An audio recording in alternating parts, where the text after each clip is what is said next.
see.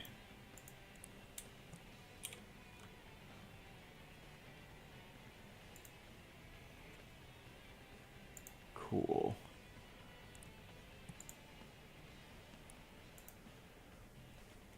So, let's see. When I started playing today, my 360 controller that I usually navigate menus with is fucked up, which is extremely inconvenient, but we'll deal with that. Let's see. So, standard fashion, we're just going to go right into the pre-show match. Let's see.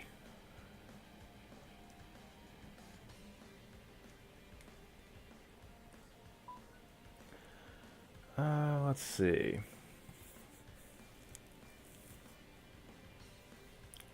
I kind of want to see what May is all about.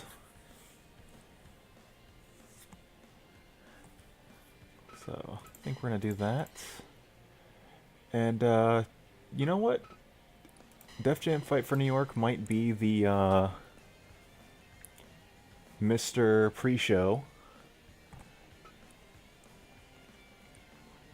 As, they've been in almost every show's dark match, either the pre-show or post-show, so let's keep that trend going.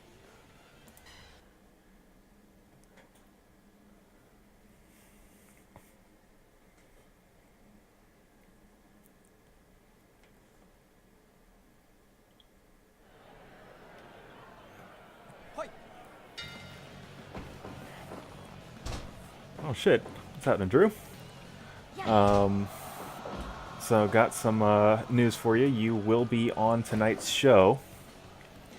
But right now this is still officially pre-show, so we can kind of shoot the shit a little bit before the real card starts happening.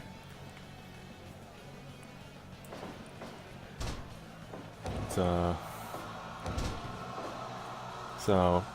two characters from two of my favorite, I'd say two of my favorite video games, being Night in the Woods and Def Jam Fight for New York. Definitely very different video game experiences. We'll see if May implements any of her foreign objects that she is more known for, although Solo would definitely be very prepared to deal with that, as he has come up against beer bottles, bats, clubs, bricks, construction tools. So if,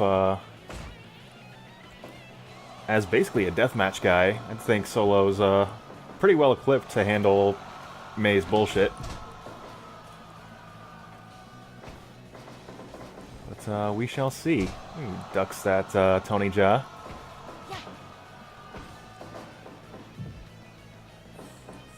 And I would like to think I did a pretty good job on your appearance, but you can be the judge of that a little bit later on today.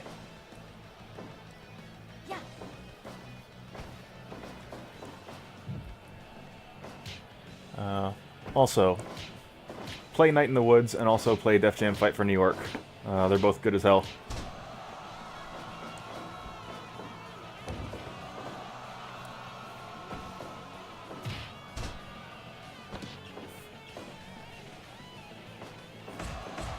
Solo delivering some mounted punches to May.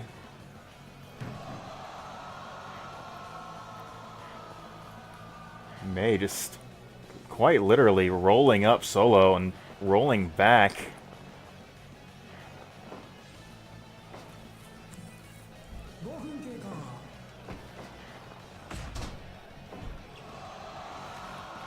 Goes into a scissors sleeper, but Solo immediately powering out.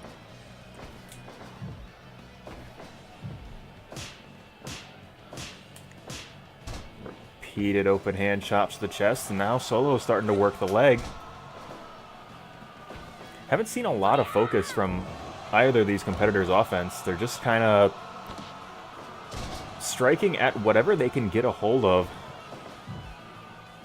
I think maybe when when one party starts to get a more coherent game plan, that's probably when this match is going to turn in one fighter or another's favor.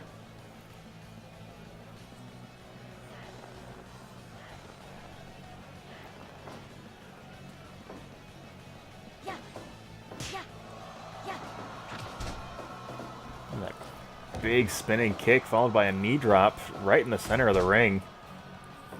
And Solo once again going to the mounted punches.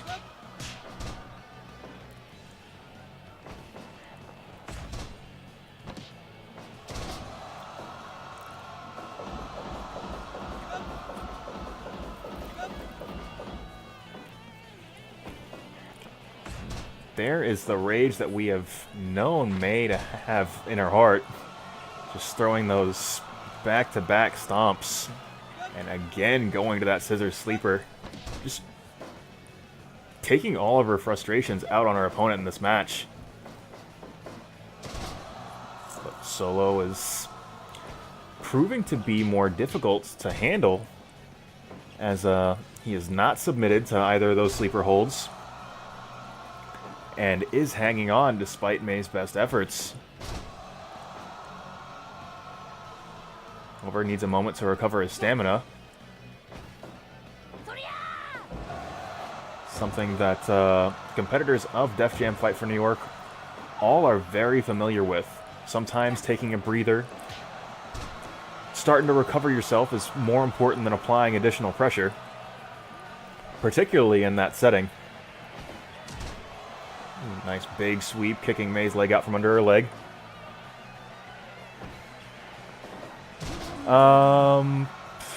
Let me see.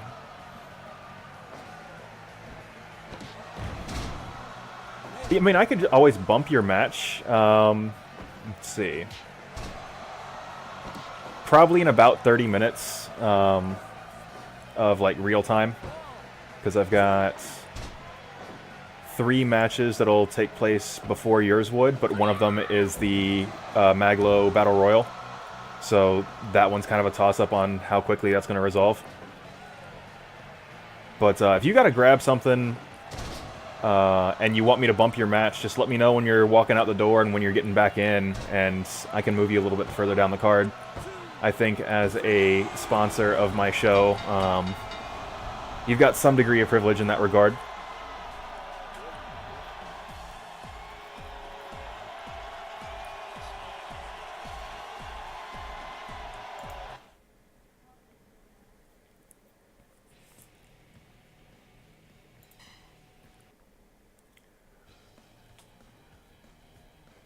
But otherwise, I'm going to be going through the schedule as I've got it written down.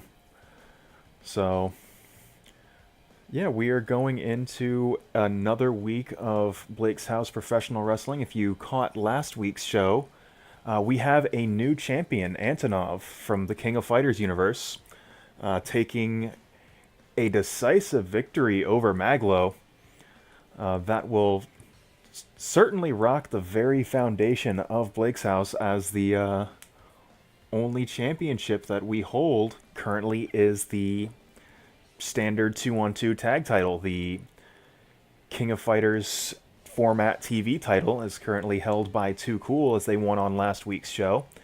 Despite Maglo not being the current champion, we are still going to go with the Maglo Open Challenge. You will be seeing that tonight. Maglo will be competing against another mystery opponent that will be decided in a battle royal earlier on in the show.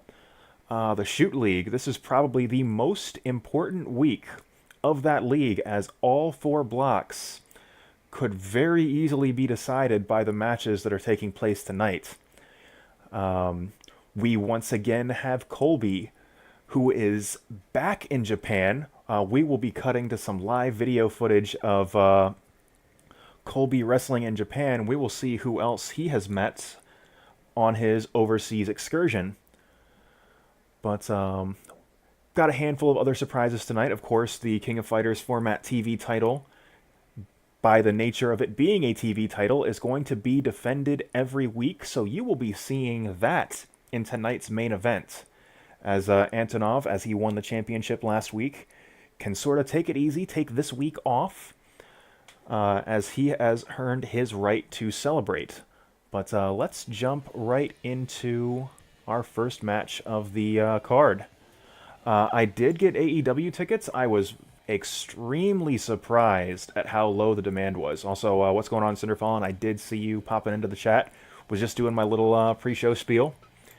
Yeah, I don't know what it is. New Japan didn't sell out last year, and that was the third time that New Japan had, at least that New Japan roster had come to the United States. I was sure that was going to sell out, and AEW's fan base is fucking rabid. So, yeah, I am very surprised that there were still tickets left when I had to change browsers because Ticketmaster didn't like Chrome for some reason.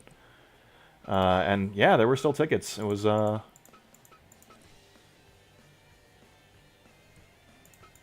see.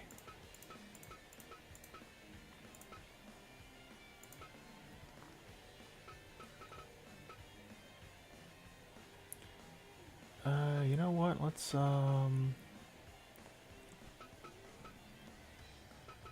see. Actually, you know what? Let's go, Stevie Richards. I'd have to see the actual layout of the seating chart. I got section 104, I think, the lower bowl immediately next to the like immediately adjacent to the ring. Because I did floor seats last year, and because they're not elevated, if you're not in the first couple rows, it's not a good seat. So those were basically the next best seats after ringside.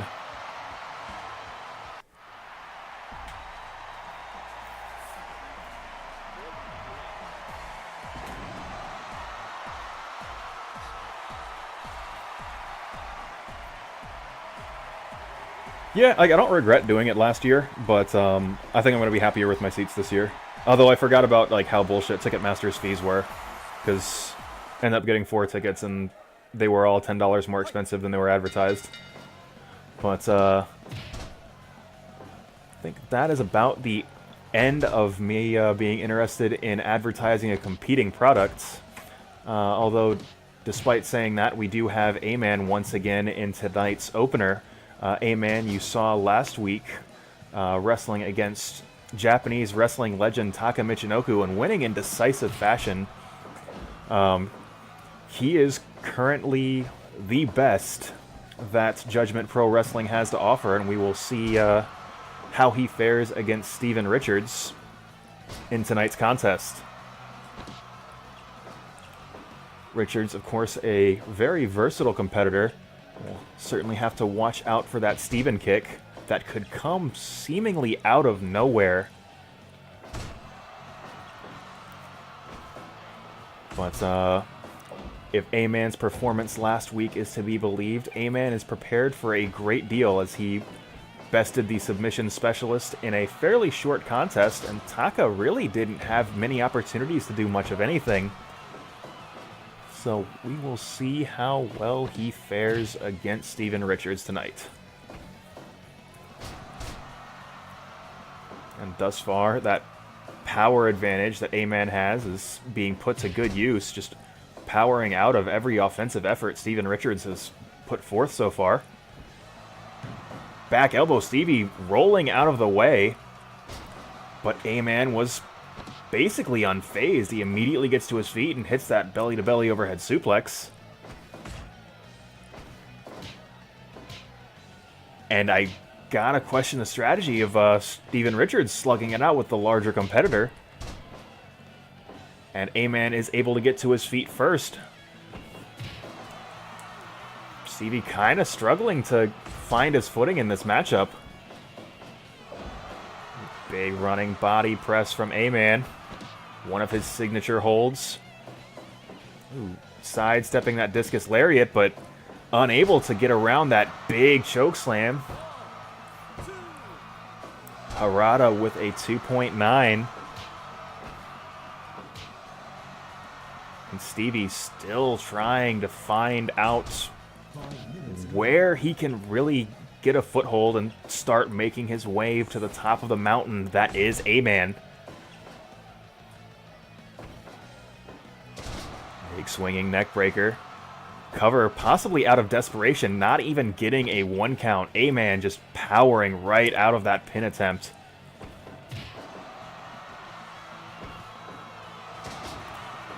But it looks like Steven Richards is finally starting to get something going. He's hitting move after move. This is what he needed, but he needed it about 5 minutes ago.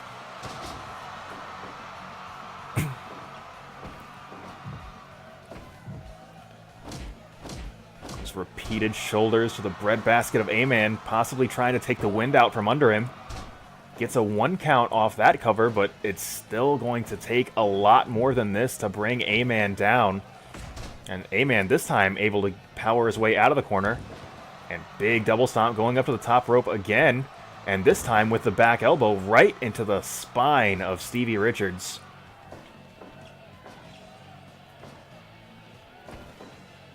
And Richards once again just trying to grab a hold on something that will give him an opportunity in this match. That drop toe hold. Ooh, sidestepping another discus lariat and allowing Richards to finally get some additional offense in. I think that is what it is going to take. Because he is not going to beat A-Man in power, but he can beat him in technique and strategy. Hey, what's going on, Jamel? Steven Richards is a ring veteran. A-Man, from a competitor in a relatively new promotion, he is certainly giving up a great deal of experience to Stevie Richards, but that power advantage is just proving to be too much, although Richards immediately to his feet after that freakish power move that A-Man did.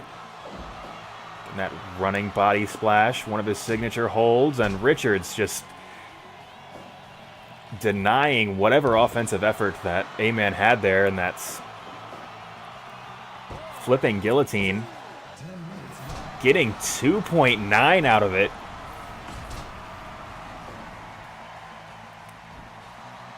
A-Man once again going to the top rope, to the blue Gatorade district, and delivering back-to-back back elbows.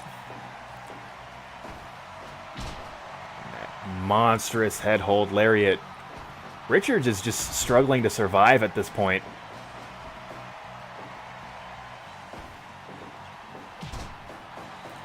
And this has to be it. That big body press. 1, 2, 3 count fall.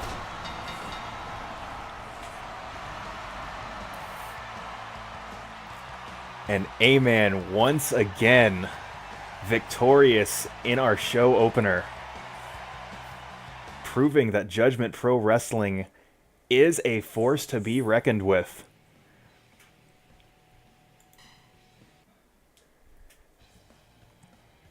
Of course, if you have been tuning in for the last couple weeks of shows, we are going to kick back to the Shoot League, and we are at some pretty important matchups. I was not exaggerating when I said earlier, the matchups in all 4 blocks could potentially be decided by tonight's matches. So of course we have A block, where Orlando Nunes and Bart Gunn are both going for the top spot. All right, excellent. Good to hear, Drew. Then in just a couple more matches, you will have your debut match on our show tonight. So Bart Gunn and Orlando Nunes, the obvious favorites in tonight's contest, or in the A block. However, you can't count out Zack Labor Jr. or Minoru Suzuki. They are not mathematically eliminated from this tournament. Of course, we go over to B block. Alfonso, the obvious favorite, as he is the only competitor with 2 wins in this block. However, we are once again in a situation where Ruska and Redfield are not mathematically eliminated in this tournament, and Ruska still has 2 matches to compete in. one of which against Alfonso, one against Redfield. The story in C Block is going to be, can Alpizar get 2 points or more to tie Bradshaw in his next 2 matches? What if Dan Severn wins his match against Sanae? And, of course, you can't count out the captain of the karate club, Sanae Sawamura, who has 2 matches to compete in herself against Severn and Alpizar. If we go into D Block, of course, the story is going to be Shamrock and Van Dam as your obvious favorites. However, most interestingly, Natsuo Ishidou fought Ken Shamrock to a draw last week. And she has 2 matches to go. One against Taka Michinoku, who I don't believe has gotten a win on Blake's House TV thus far, and against one of her idols in the martial arts world, Jean-Claude Van Damme, who has been an absolute terror in mixed martial arts action. Really, it could be any one of these 3 competitors. But right now, we are in some A-block action, and I'm going to you, the viewers, what is the matchup you guys would like to see from A-block tonight? Also, Adocopy, I did notice you coming in. I was just in a bit of a speech setting up the storylines for tonight's show. Yeah, you are actually, you missed basically a squash match. So you are in an excellent spot coming into tonight's show. And actually, we're going to get a couple of your guys on this week's show. So right now we are in A block. What is the matchup you guys want to see?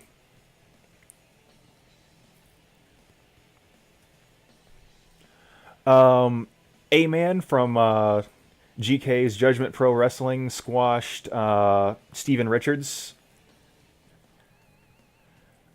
Kind of just a show of force of the dominance of Judgment Pro Wrestling's performers.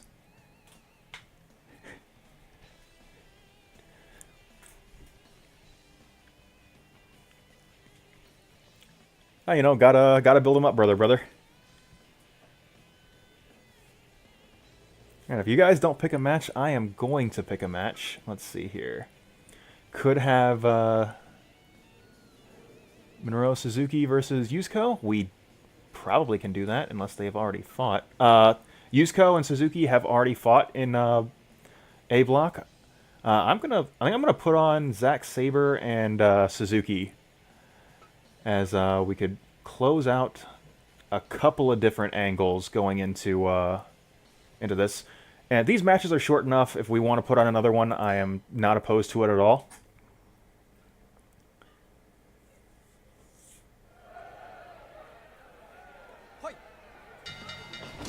Ooh, big double leg takedown. Suzuki responding back with that triangle choke. And this is certainly an interesting matchup as Zack Sabre Jr. is mentored by the current Suzuki. But Zack Sabre would have never had an opportunity to fight Suzuki in his prime. So this is the matchup where he will finally have the opportunity to do that. And let's see how well he handles himself against an absolute terror of a grappler in Minoru Suzuki.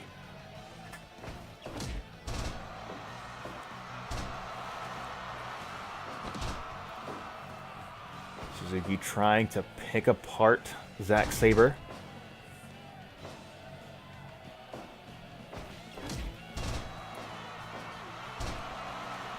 And Zack Sabre has really yet to get anything out of Suzuki. Suzuki has won nearly every exchange, or at least every significant exchange. Even the double leg that Zack Sabre hit to start out the match, Suzuki reversed immediately. And Zack Sabre once again just getting out-wrestled by his opponent.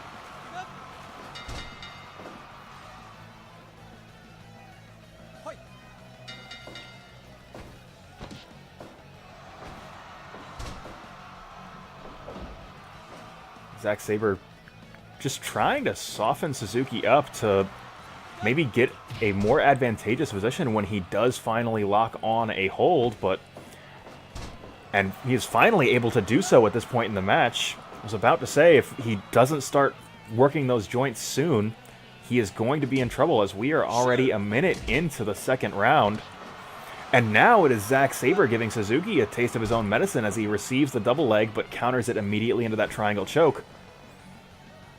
And this could be the second win that Zack Sabre needs, as it has been all Zack Sabre Jr. for the last minute or so.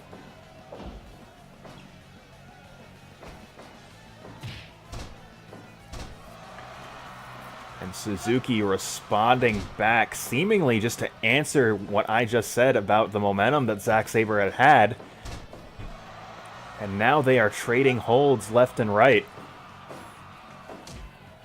Of course, both of these men, excellent submission specialists. They could end a match at any moment by forcing their opponent to tap out. And it looks like Suzuki is running out of gas here, and that allowed Zack Sabre to lock on that hold. And we are going into the final round. It's difficult to say who has the advantage at this point. Suzuki dominated the first round, but the second round was all Zack Sabre Jr.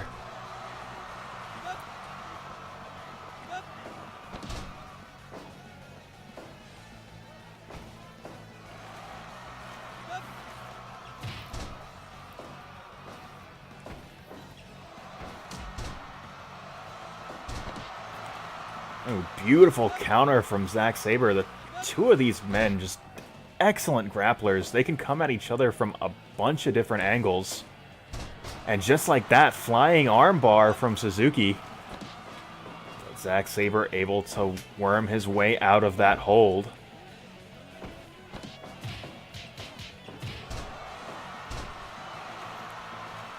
I think this is a bit of a repeat of the first round where it was the Minoru Suzuki show. Zack Sabre just needs to survive for another minute, although that really wouldn't help his chances in the tournament, as if he goes to another draw, he will be mathematically eliminated from this bracket. So surviving against Suzuki, while an admirable accomplishment, will not really get him a whole lot in this tournament. But he has only got 10 seconds to put his opponent away, and he is unable to do so. Both men going for a double leg and missing, and that is going to go to another draw. Credit where credit is due to Zack Sabre Jr. He was not defeated decisively at any point in this tournament, but he was also unable to get any victories.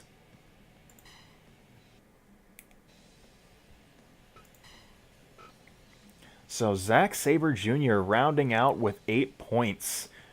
Both he and Suzuki have been mathematically eliminated from this tournament, as Bart Gunn and Orlando Nunes both have 9 points with one match to go.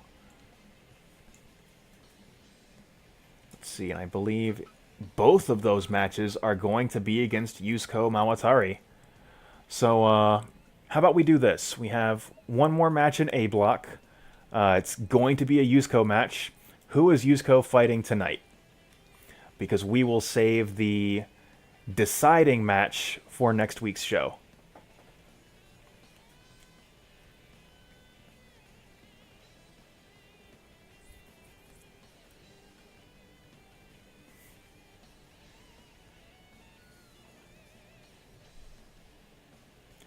Alright, Lado copy suggesting that Yuzuko Mawatari fight Bart Gunn, the winner of the original Brawl for All tournament. I can certainly oblige. Actually, both of the sponsors currently in our chat want to see Yuzuko fight Bart Gunn, so let's jump into that right now.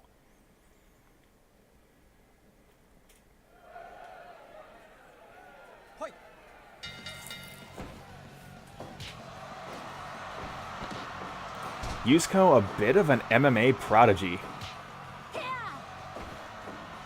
Like, someone that is incredibly difficult to submit, although that is going to be or that skill set will not really come in handy against Bart Gunn, as Bart Gunn is more of a brawler with some absolute sledgehammers for hands.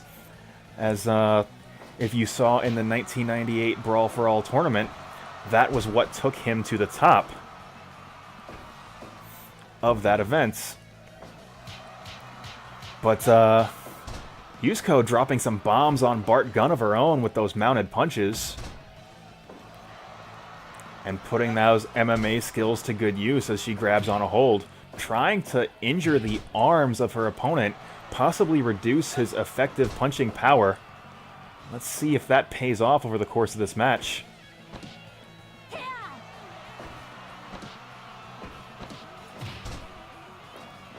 Bart Gunn throwing those sledgehammer hands around, but that dragon screw leg whip, the superior technique of Yuzuko, showing itself in this matchup.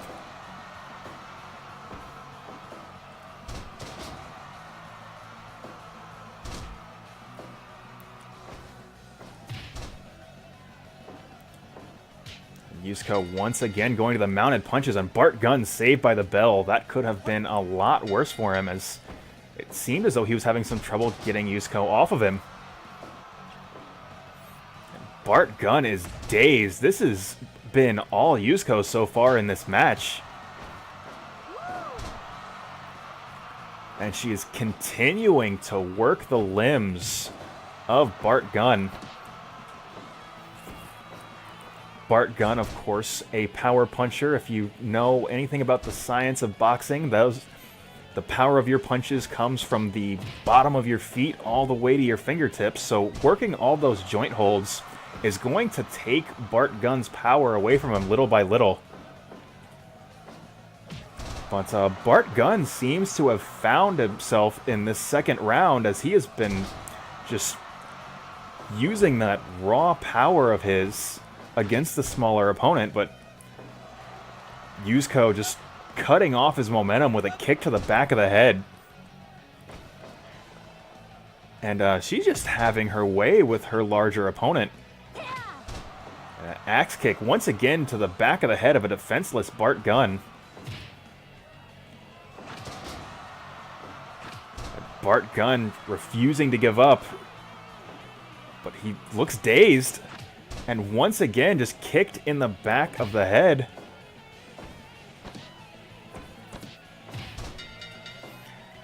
Alright, Bart Gunn, he needs to hang on for another round. This has been the Yuzuko show so far.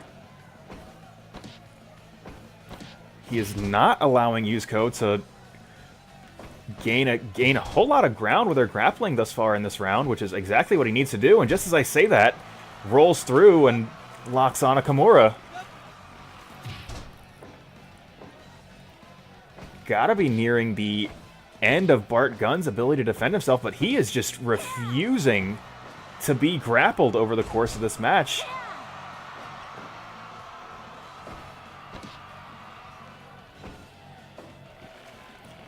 Hanging choke. Can Bart Gunn survive? Yuzuko had that locked in for quite a while. Bart Gunn can't have a whole lot left in the tank at this point.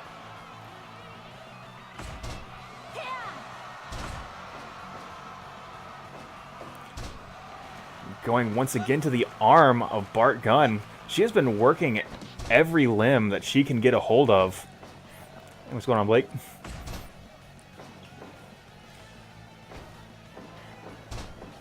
And there is that guillotine choke. Bart Gunn just needs to hang on. He's got to survive for 20 more seconds. Can he do it? His ability to stall for time has been absolutely phenomenal.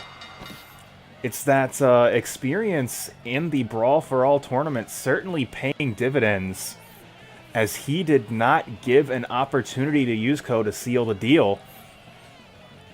She was clearly favored going into round 3, but Bart Gunn just shrugging off every grapple attempt that she had, not allowing her to lock on that scissors sleeper that she is so famous for employing. And that match will go to a draw, which certainly does interesting things to the A block.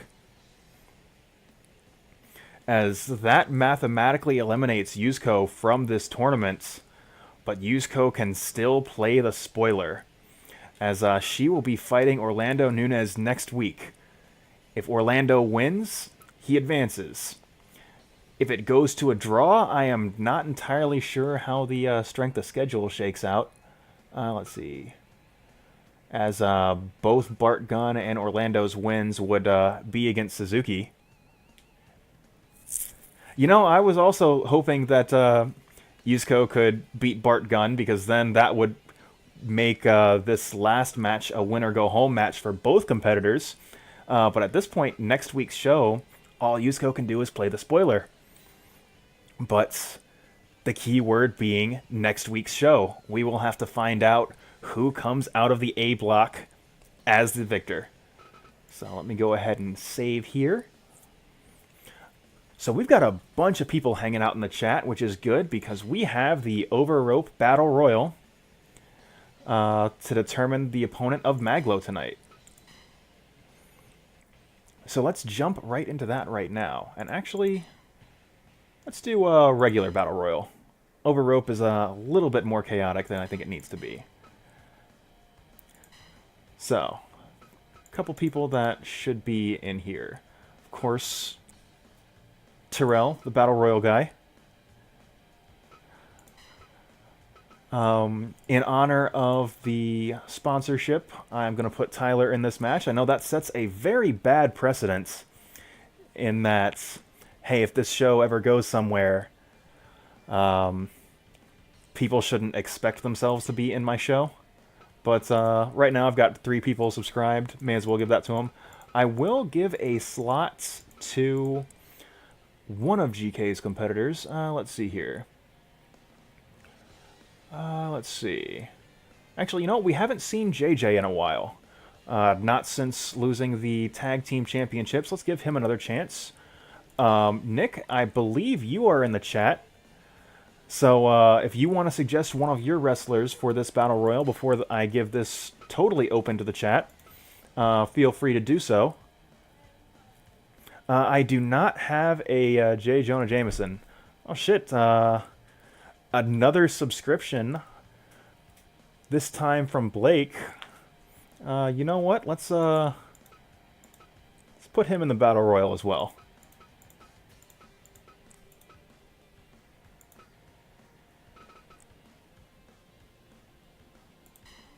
Alright, sounds good. I will give Dick Bruiser this match, as he has had a couple of good showings on Blake's House TV.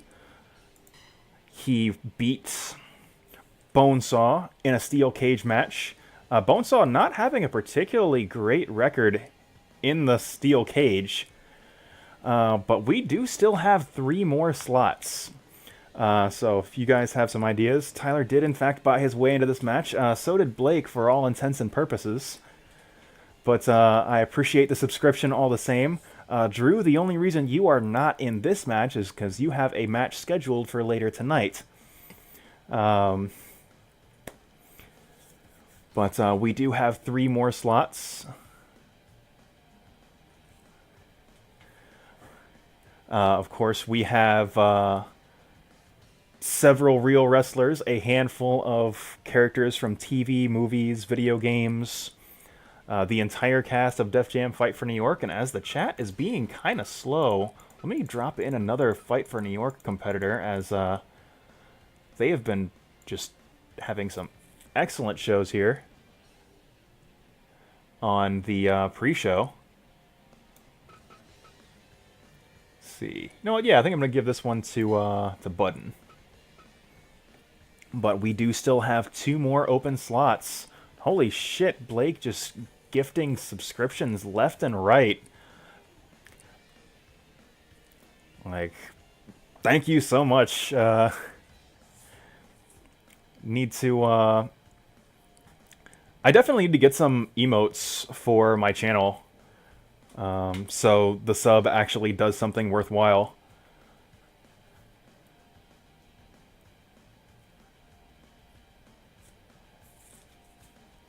But 2 more open slots. I understand Blake is pretty busy furiously clicking through the chat to gift subs to people, but if you or anybody else in the chat wants to suggest 2 more competitors before I do it for you, that would be appreciated.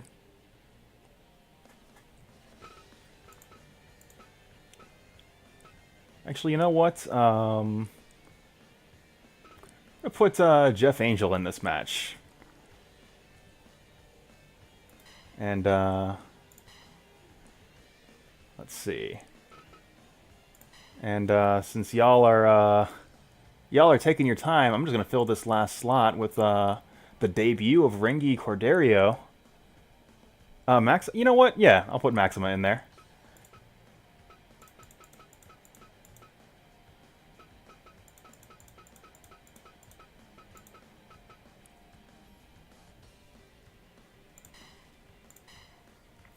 Maxima, of course, a former King of Fighters TV champion. Before losing that to D-Generation X, he will get an opportunity in this Battle Royal contest. Let's see. Of course, we need to go to the Blake's House ring. You know, that is Jeff Angel, a wrestler that believes in hustle, loyalty, and calling your dad every day. From the Adventure Zone universe.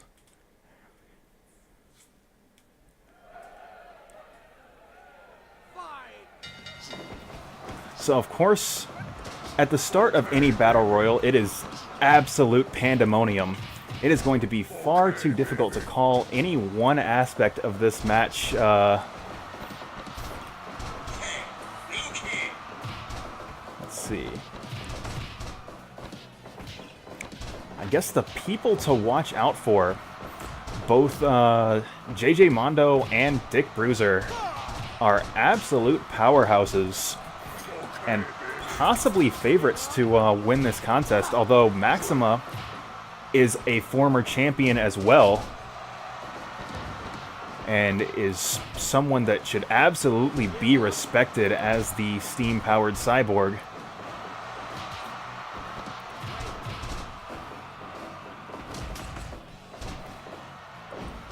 You know, he very well may do that, Lado Copy. He might kiss his dad square on the lips, as he is from the McElroy family of products. But right now, he is being choked out by Terrell Benjamin, perennial Battle Royal competitor. You've got to figure, with as many as he has been in up to this point, he's got to win one at some point, right? Ooh, big chicken wing to the Birdman, Jeff Angel.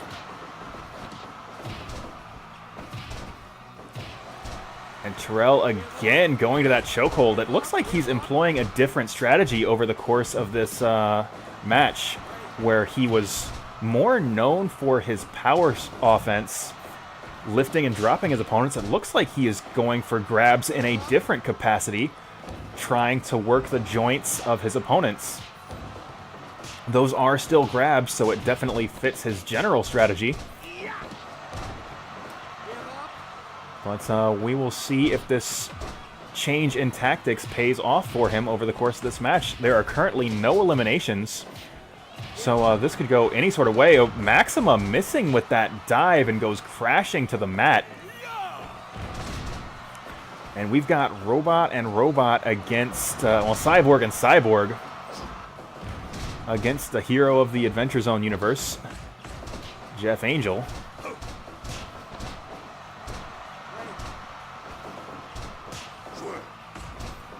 We are still not at a point where anything decisive can be said at this stage of the match. Haven't been following Joe Budden terribly closely, as it looks like he's up. Big boy senton against the biggest boy in this match. And the Canadian Cyborg returning the favor and dropping a big boy right on Terrell as well. Tyler getting a near fall against Jeff Angel.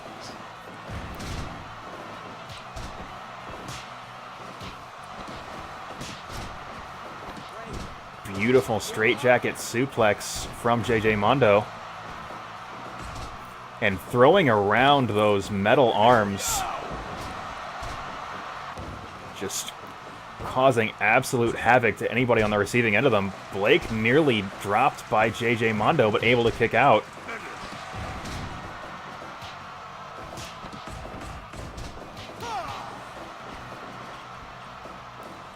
Big double power bomb. Let's see, GK, you did not miss a whole lot. You did miss your man, the A-Man, getting a squash victory over Stevie Richards in the opener. But and a couple interesting things happening at the A block of the Shoot League, but otherwise, we're in a pretty early spot in the show, so there will be plenty of room for some more wrestling. Oh, let's see, Terrell setting up for something big. Oh my God! Avalanche powerbomb to Joe Budden and only getting 2.9.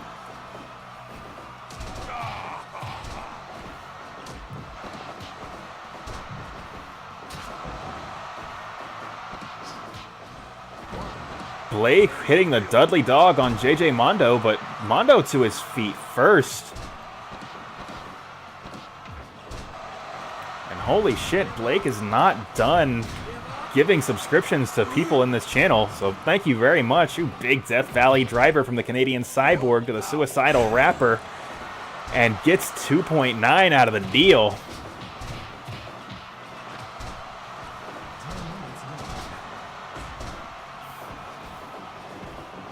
Terrell stacking up Tyler, one, only gets one. Tyler has a lot left in the tank.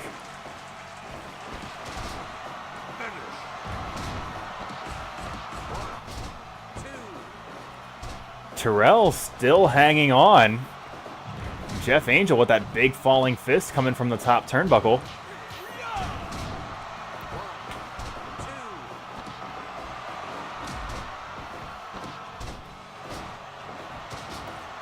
And once again, big falling fist, and Terrell hitting that frog splash in honor of his Uncle Eddie.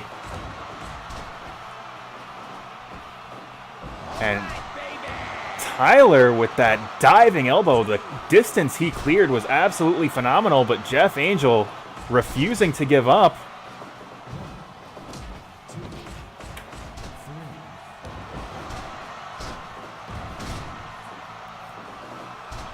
Previously stated, Jeff Angel fighting for the values of hustle, loyalty, and calling your dad every day. Like, he will continue to fight on. Oh, Ushigoroshi from the Canadian Cyborg. And the two biggest boys in this match are just battling it out. And Jeff Angel is pushing Maxima to the center of the ring, but Maxima with that discus lariat just absolutely punishing Jeff Angel. Sunset flip powerbomb, but Joe Budden caught in the ropes. I don't think we've seen a single elimination thus far, and we're nearly 15 minutes into this match. You gotta imagine when one falls, it is going to be elimination after elimination in rapid succession. But nobody willing to give up just yet.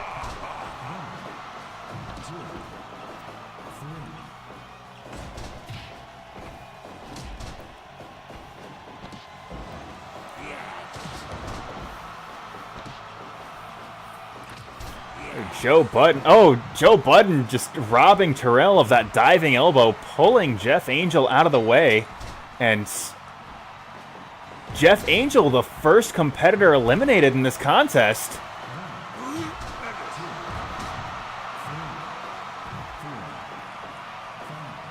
JJ Mondo possibly saving Terrell as Mario was unavailable to make the count as he was trying to usher Mondo back into the ring.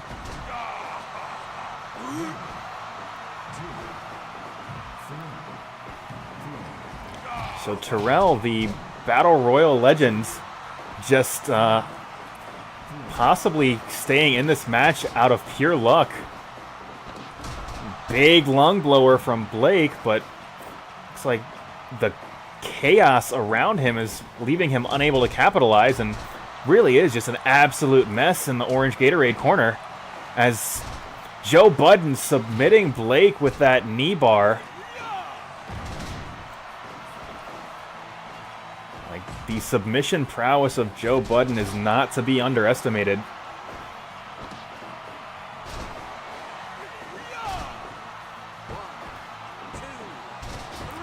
Three-count fall from Budden with 2 consecutive eliminations with that Sambo suplex. Joe Budden is an absolute house of fire at this stage of the match. And Tyler possibly saving his home promotions, or his friend from his home promotion, keeping Terrell into this match, but he is unable to save him now, and Terrell is submitted by JJ Mondo.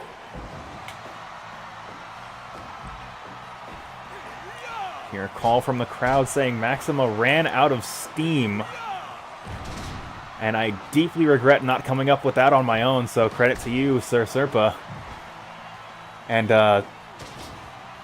JJ Mondo just becoming an absolute force of nature at this stage of the match.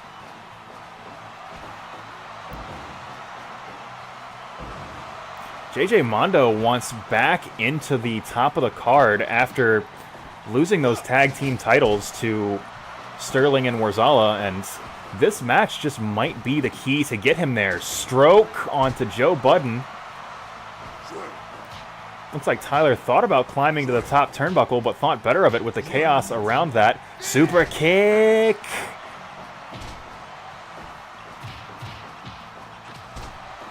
And that's Budden responding back with a series of kicks of his own, while JJ Mondo and Dick Bruiser fight for supremacy, both as competitors from rival promotions, being Nick's Wrestling Organization as well as Judgment Pro Wrestling.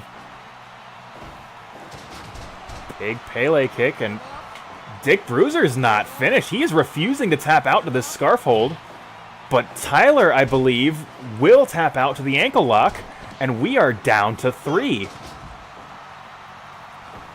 So every member of Blake's House Professional Wrestling has been eliminated. We are down to Joe Budden of Def Jam Fight for New York fame, Dick Bruiser, and JJ Mondo. And once again with the ankle lock, Joe Budden taps another man out.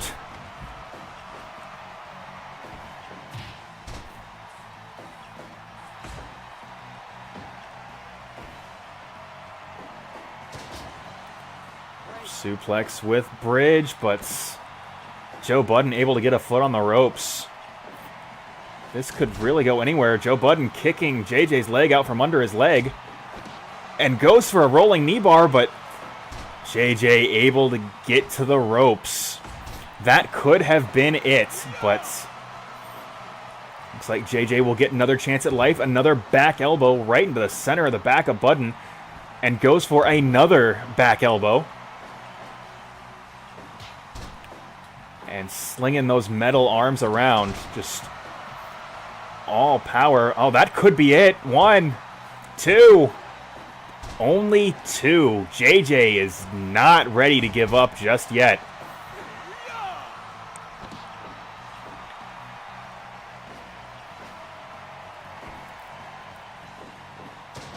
And another suplex with bridge, but once again, Joe Budden in the ropes, and that belly-to-belly overhead suplex put Budden right in the center of the ring.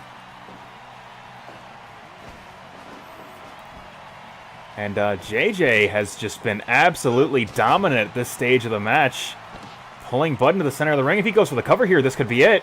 And he does. 1, 2, 3 count fall. JJ Mondo will be Maglow's opponent in tonight's Maglow Open Challenge.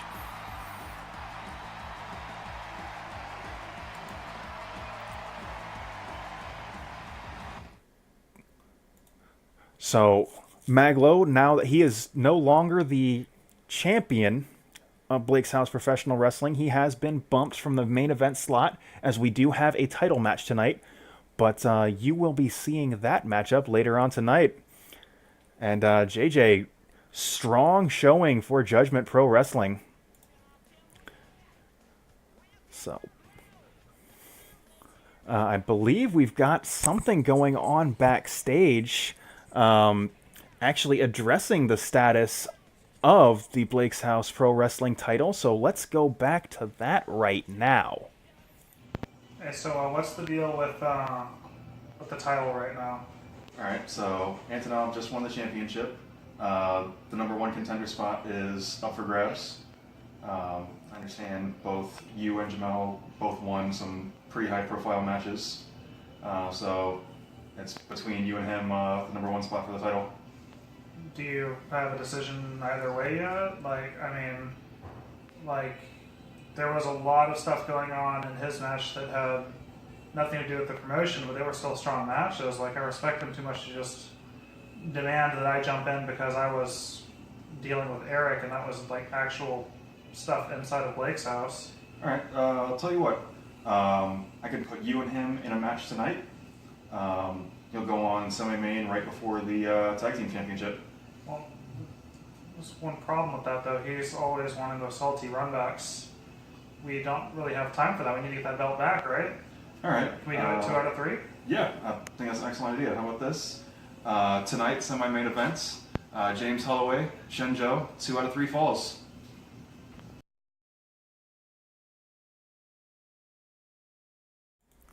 So we are going to have, in tonight's semi-main events, James Holloway, Hsien-Jo, 2 out of 3 falls for the number one contender spot in the Blake's House Professional Wrestling title. Of course, we've still got a lot of action before that match will take place. We actually have the debut of a new competitor in the Blake's House Pro Wrestling circuit. Let's see. As we have some SWA rules action from Drew Serpa coming up right now.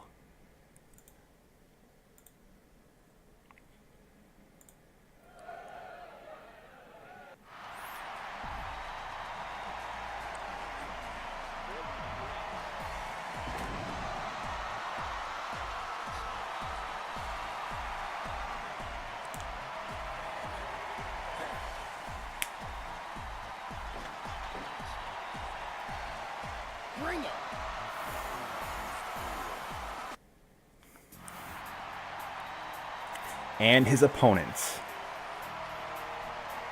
I feel it is fitting for Drew's debut match to be competing against another Olympic-style wrestler, and he will be competing against Nick's Wrestling Organization's very own Brad Chad in SWA rules action. SWA rules, of course, you can win via pinfall, submission, but you can also win if your opponent is unable to answer the referee's 10 count.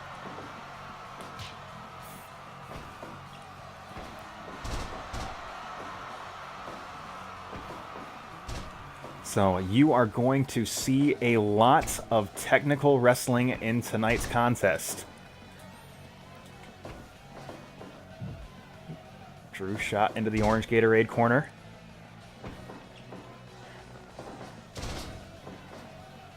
I mean, Cinder Fallen, I believe that Shane McMahon is canonically the best in the world.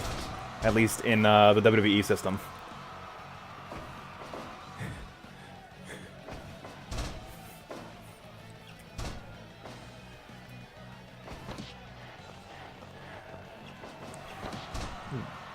Big technical spin from Brad Chad.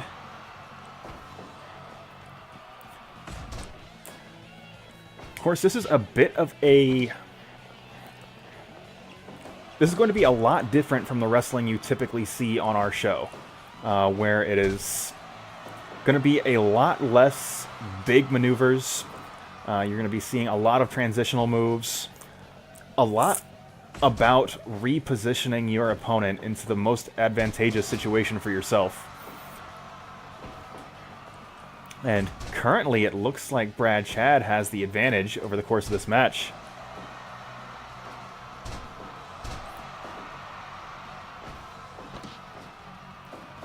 And just as I say that, of course that is the move that Maglo made famous in Blake's House Professional Wrestling, the airplane spin.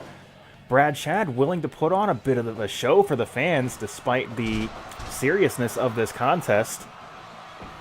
And you've got to respect him for it.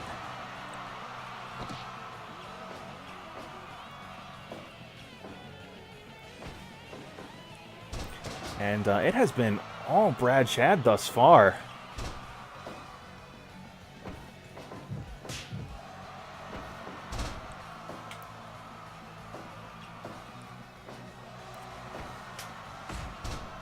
Drew dodging that uppercut and throwing a European uppercut of his own, but unable to really get anything more going offensively. But he does keep Brad Chad off of him. And just as I say that, big deadlift German suplex, but Drew caught up in the ropes, and Drew dropping a suplex of his own right into the center of the ring. Give up. Give up. Right.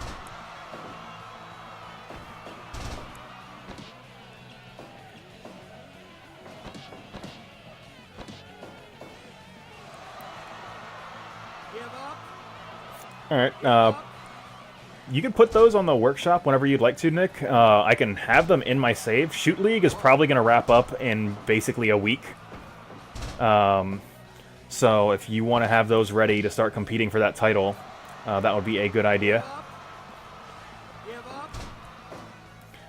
And yeah, Drew definitely the underdog at this stage of the match, but would be unwise to count him out. One big move can always turn the fight around. But Brad Chad able to get a count 2 off of that pinning combination. And ducks the clothesline, does not escape that flying roll-up. Gets 2.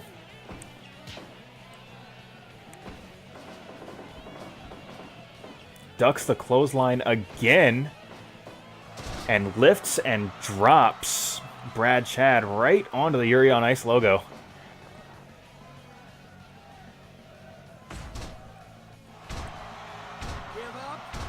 And Drew just pounding his opponent to the mat, just taking his frustrations out on his opponent at this stage of the matchup. Brad once again going for the cover. This could be it, but it's only 2. Brad Chad, big blazing tornado right into the blue Gatorade corner. Goes for the cover, but Drew able to get his hand on the ropes. 1, 2. And Drew able to get a count 2 off of that slam.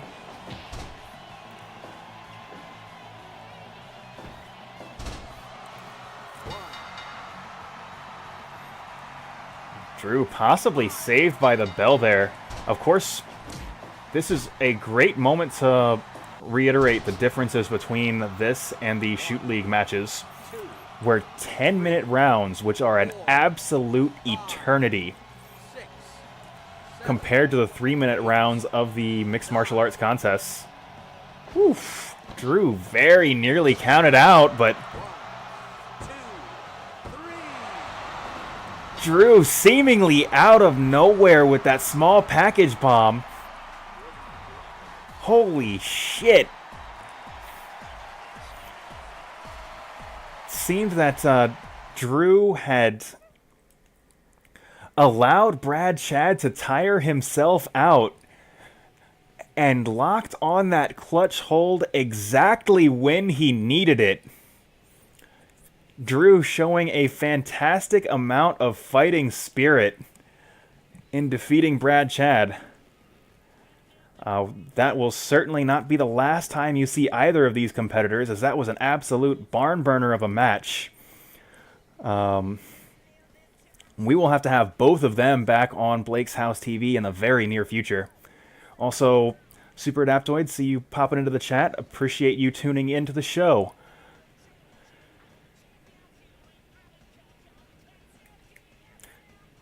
I don't know if that title is transferable. I'm not sure if that's how that works. Although, might have to have Brad Chad, CM Punk, and Shane McMahon fight in a triple threat contest.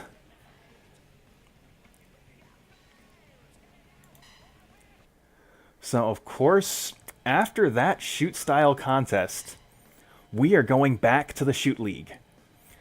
So A block is one match away from being decided, but C block, B block, and D block still have a lot left to go. So looking at this list of potential matchups, please let me know what you guys want to see on tonight's show.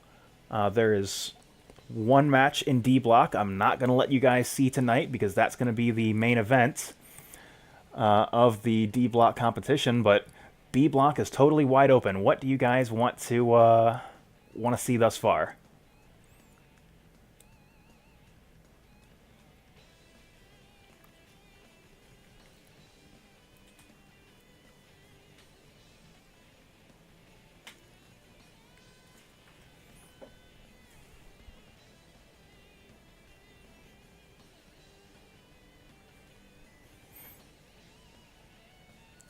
Tatanka versus Suzuki. Let's see here. We can definitely make that match happen now. And you know what? These matches are fast enough. We'll do Tatanka Suzuki and Ruska and Redfield as tonight's matchups. So let's pop into this right now.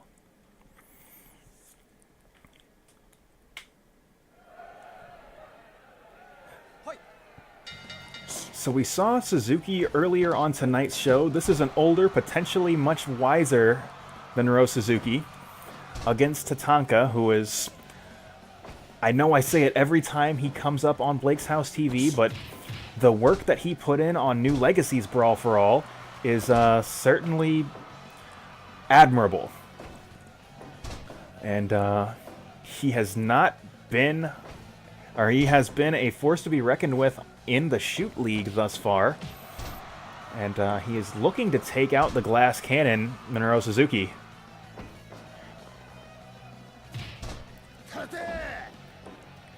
Suzuki, of course, being the glass cannon, he is liable to lose this by knockout or win in just as decisive a fashion. Or, of course, he could just do what he is known best for, which is absolutely tying his opponent into knots. As one clutch submission could very easily end this match as he stretches Tatanka out.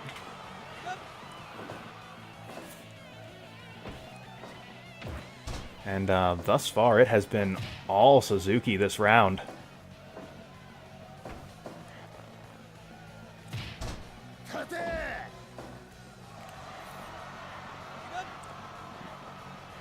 And Tatanka possibly saved by the bell as he was unable to break that hold on his own. So we are going right into round 2. And Tatanka just absolutely being dominated over the course of this match. He can't seem to catch a break offensively, although that was the case in the last several Shoot League matches tonight, where you saw a lot of competitors take... oh, Gotch-style pile driver, but Tatanka, very excellent bit of strategy, not allowing Suzuki to capitalize off of his finishing hold. As I was attempting to say, a lot of competitors had a second wind in round 2 tonight, but that does not appear to be the case with Tatanka, as Suzuki has been dominating round 2 just as aggressively as he had round 1. But it could be Tatanka going for that same stall tactic that Bart Gunn put on earlier in tonight's show that allowed him to survive against Yuzuko.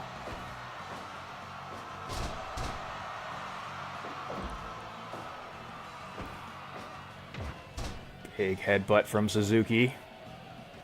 Circles around, unable to get anything out of it as Tatanka delivers an elbow to the face, but that headbutt certainly ended this fight. And Suzuki wins by knockout. The glass cannon of New Japan Pro Wrestling absolutely shattering his opponent with that headbutt.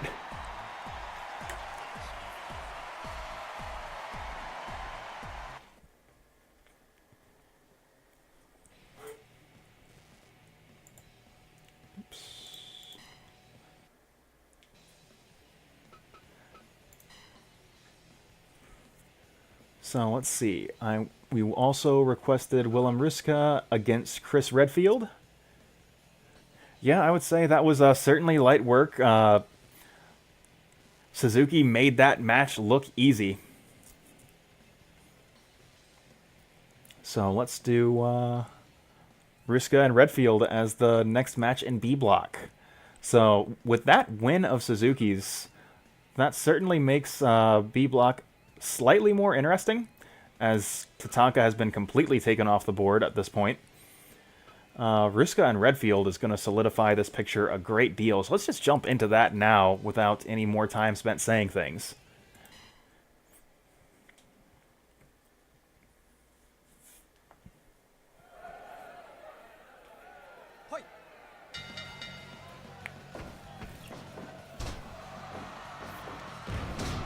So Chris, of course, you know, for his boulder punching ability, if Bart Gunn's hands were sledgehammers, Chris Redfield's hands are the no-limit tank, just trying to blast right through his opponents, as they have been known to turn rocks into smaller rocks.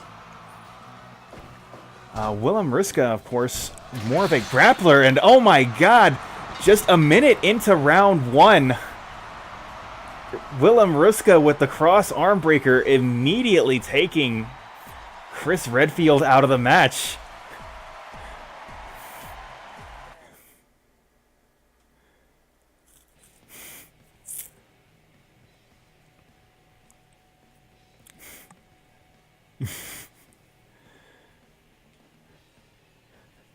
No, Hsien-Jo, I was referring to Chris Redfield's punching power.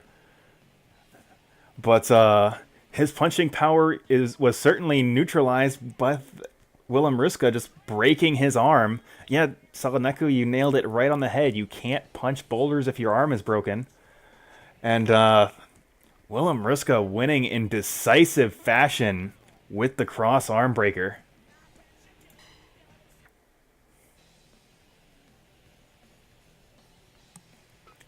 So let's take another quick look at B block before we exit the Shoot League for just a moment.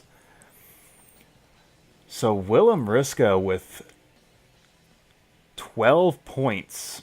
Chris Redfield has been mathematically eliminated from this tournament, as has Tatanka. Alfonso has 2 matches to go, one of them being against Willem Ruska. That is going to probably be the decider of this bracket. And actually, you know what? I'm going to call a bit of an audible here. Let's get Suzuki and Alfonso going now, so that way the main event of next week's show will be Willem Ruska and Alfonso. So, yeah, let's hop into this right now.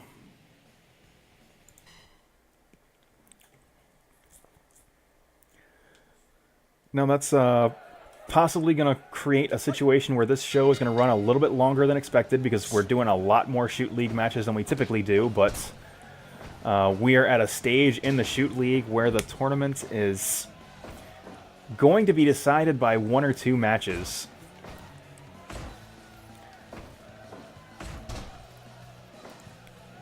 So we saw the damage that Suzuki is capable of doing.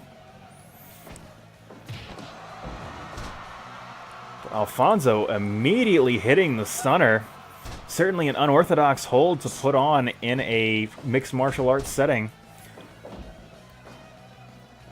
But it seemed to be fairly effective all the same.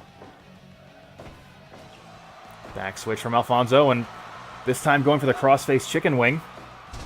Suzuki powering out. It looks like Suzuki is going to have a much more difficult time in this matchup than he had in the Tatanka match. But despite that, Alfonso is certainly taking it to Suzuki at this point in the match. Big attitude adjustment from Alfonso. And it looked like he was going for another, but Suzuki rolls through with that flying armbar.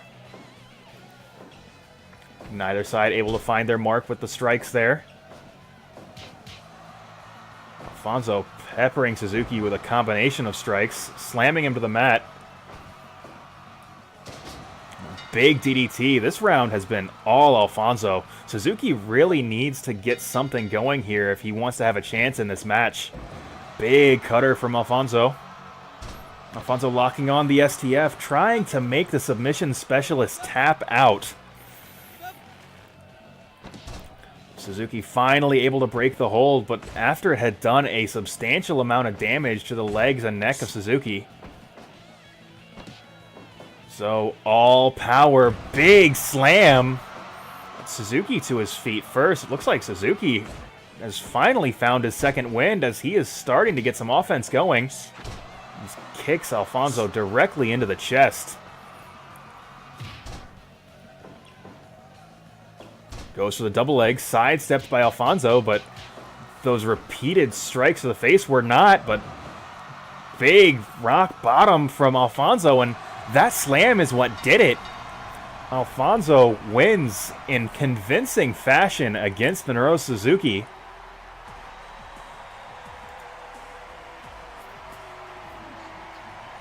So the match in B block that will decide everything is going to be Alfonso and Willem Ruska, and you will be seeing that match next week.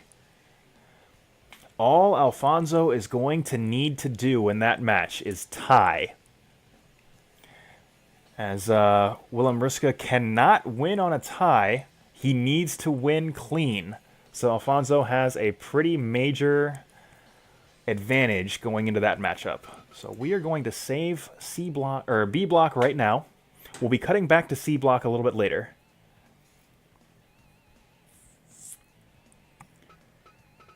Let's see.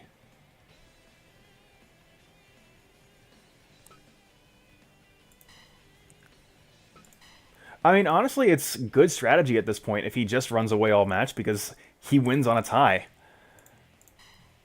So,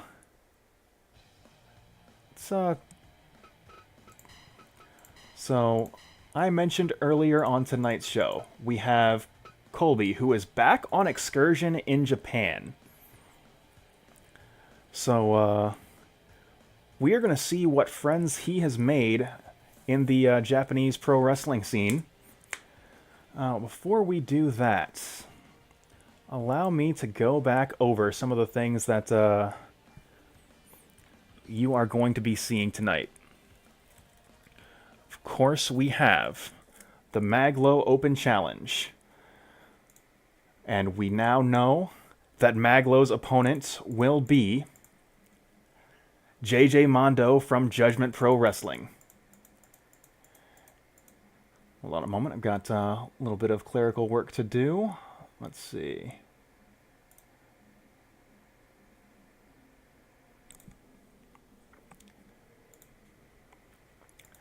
Guys may be a little bit disappointed when, as it's not going to be Mothra. I can pretty confidently say it's not going to be Mothra.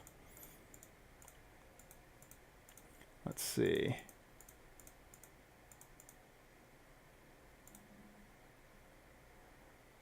Give me just a moment. Let's see.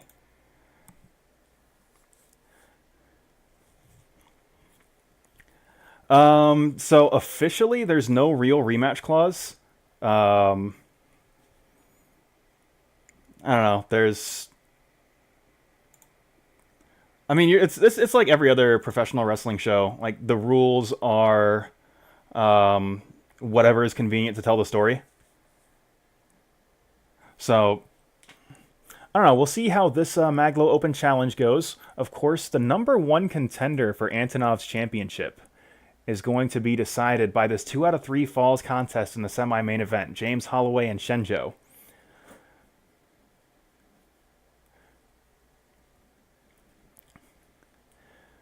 But right now, let's go into this matchup here. We're cutting to a live feed in Japan as COLBY is going to be working a match with somebody he has met over there. So let's go to that right now.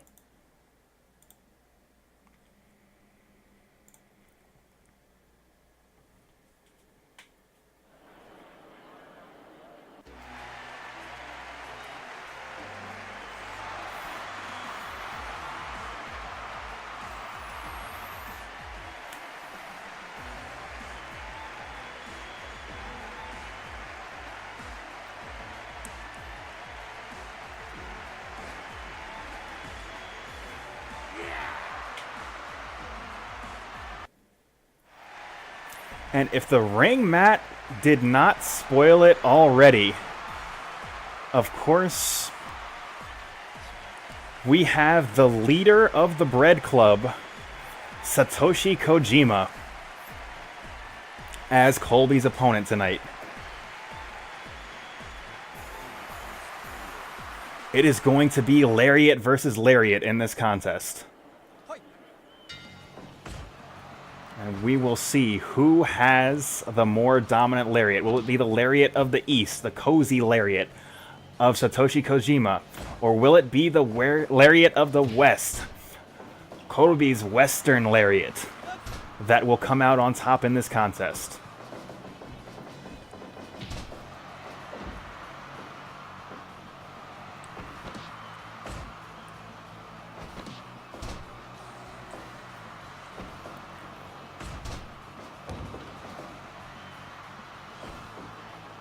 Also, I love these ring skirts in this ring mat. It's just fantastic.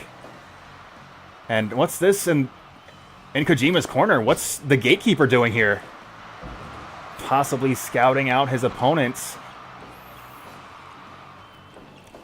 It's unclear what the Gatekeeper is doing in Kojima's corner.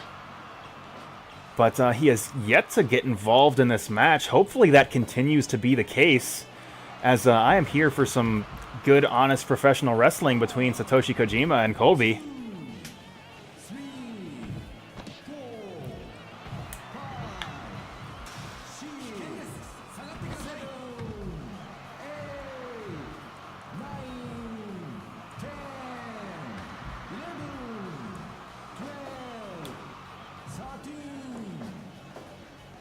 Both men fighting on the outside.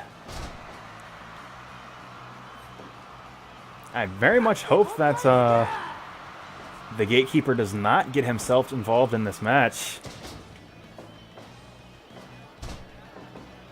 And the camera is panning over to the Gatekeeper, almost expecting him to become involved in this matchup.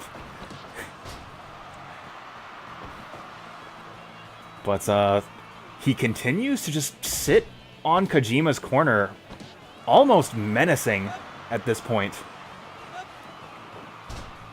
I'm sorry, ladies and gentlemen, this is a bit of a distraction to me, and I'm only on the commentator's desk. I can only imagine COLBY is expecting a knife in his back at some point over the course of this contest, but he, of course, still has to get through Satoshi Kojima before he can really afford to worry about the Gatekeeper.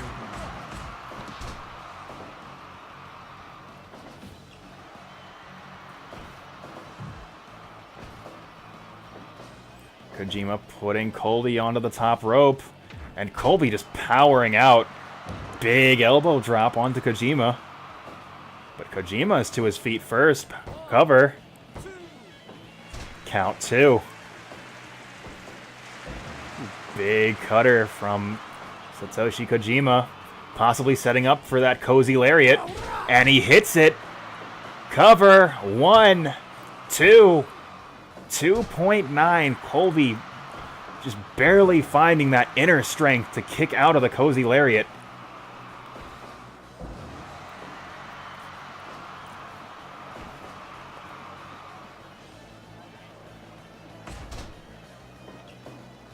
Could be setting up for that lariat once again, and he does hit a big lariat into the center of the ring, and once again, these forearms from Satoshi Kojima have just been absolutely vicious. Gatekeeper once again not electing to get involved in this match.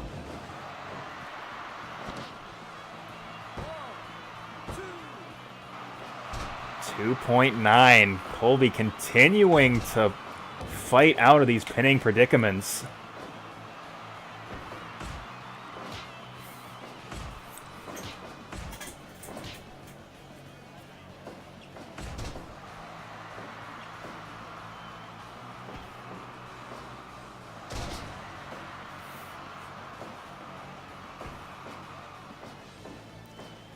And Kojima is just manhandling COLBY at this stage of the match.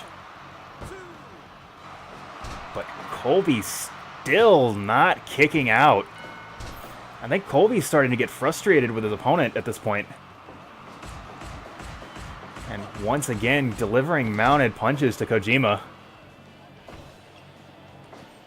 And that big turn belly to belly that COLBY's known for. He could be setting up for that Western Lariat.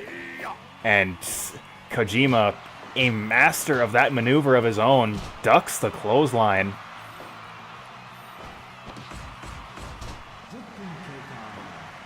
Kojima going up top.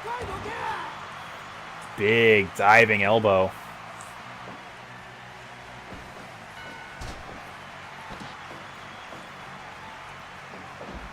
You can see on the ring mats. This is, of course, Kojima's own personal ring. He advertises himself as the best lariater in the world.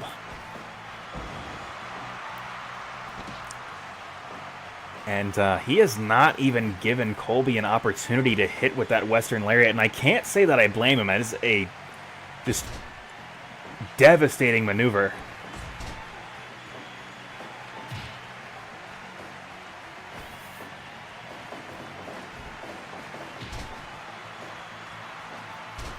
COLBY not allowing Kojima to gain any more ground here. He could be going for that Western Lariat again and just sidestepped by Kojima. Kojima just not allowing COLBY to connect with that atomic lariat.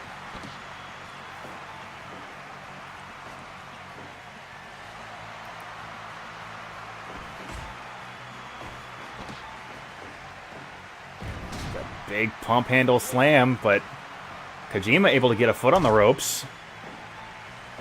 That sharpshooter, that's gotta be it. COLBY's been taking a great deal of punishment over the course of this match. And it was enough.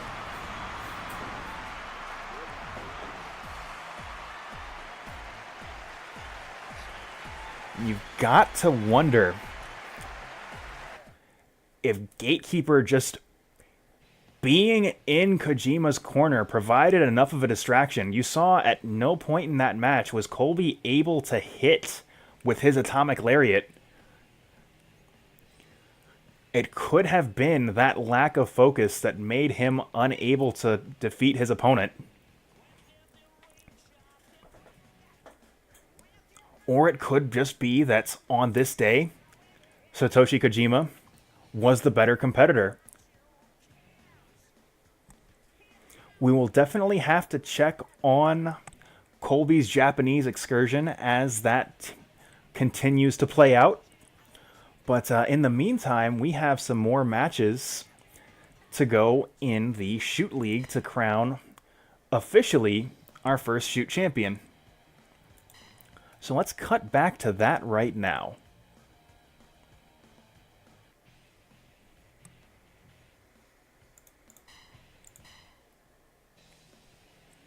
So we are in C block. I believe there are... Yeah, there are 3 matches, so we can run through 2 tonight.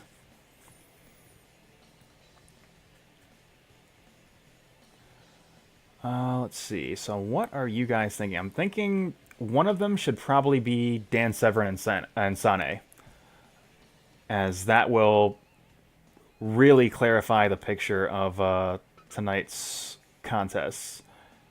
Ibushi, Alpizar is not a bad choice either, as Ibushi is already mathematically out of this tournament. Alright, you guys want Ibushi, Alpizar first? Alright, we can put that on right now.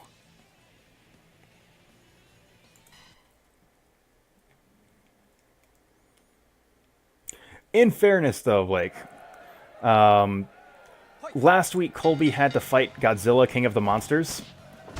That is a rough matchup, just in general.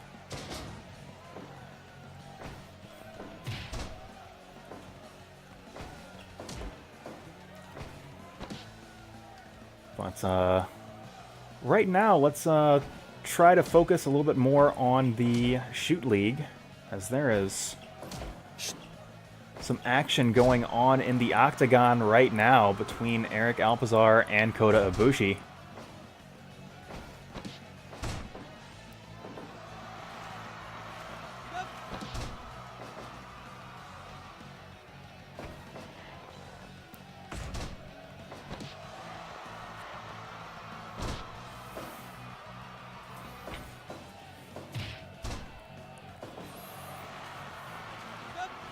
Alpizar just grinding Ibushi down. I'd say this is one of the more interesting matchups in this block, in that, of course, Alpizar is known for his Taekwondo background, but Ibushi has some absolutely dynamite kicks of his own. And there is one such kick from Alpizar.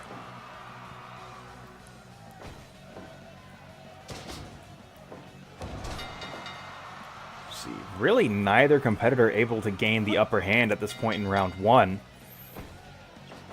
So we are going to go to a fairly interesting place. If this match goes the distance, that really harms Alpizar, as Ibushi is mathematically out of this tournament. He's really only here to play spoiler.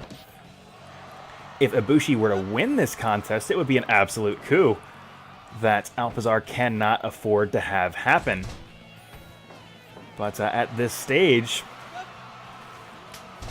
Ibushi is definitely making this match extremely difficult for Alpizar.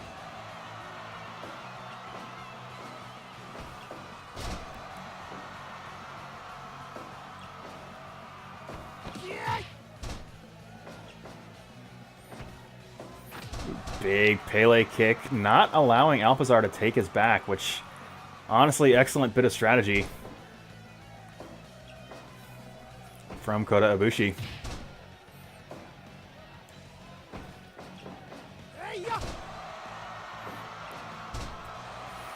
Alpizar now working the legs of Ibushi, trying to take some of those dynamite kicks away from him.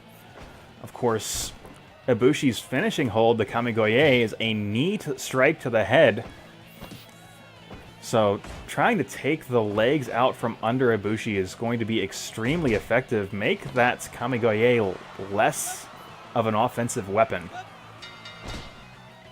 Eric able to power out of that hold, but right as the bell rung, so didn't really get to do anything with it. So we are in round 3.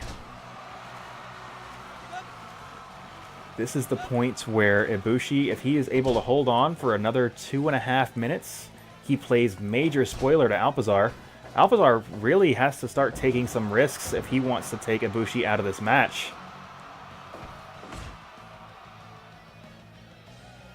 Ibushi, like, having difficulty deciding what angle he wants to come at his opponent from, although that Frankensteiner is certainly effective.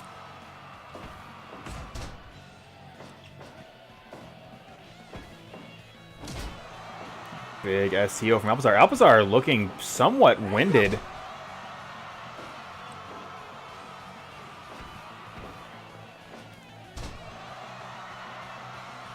He's having a great deal of trouble maintaining that offensive momentum. However, he is not allowing Ibushi to really get started with anything either, and that STO did Ibushi in. Ibushi unable to hold on for that last minute he needed to.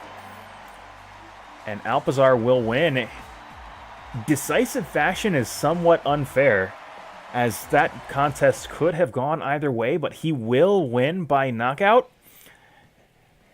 And that will take Ibushi, swing back into C block, to 0-4 in C block.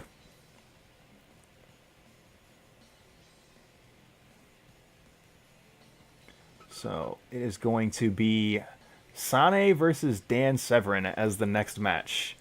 At this point, Severn is mathematically eliminated from this tournament. So Sanae will have to win this match and her next match against Alpizar in order to dethrone her opponent. Let's see, what would the tiebreakers be? I believe Sanae would win the tiebreaker, as she would have beaten Alpizar head-to-head, but that's getting a little bit ahead of ourselves, as she has to fight Dan Severn right now to even have a chance in this tournament. So let's go ahead and go straight into that.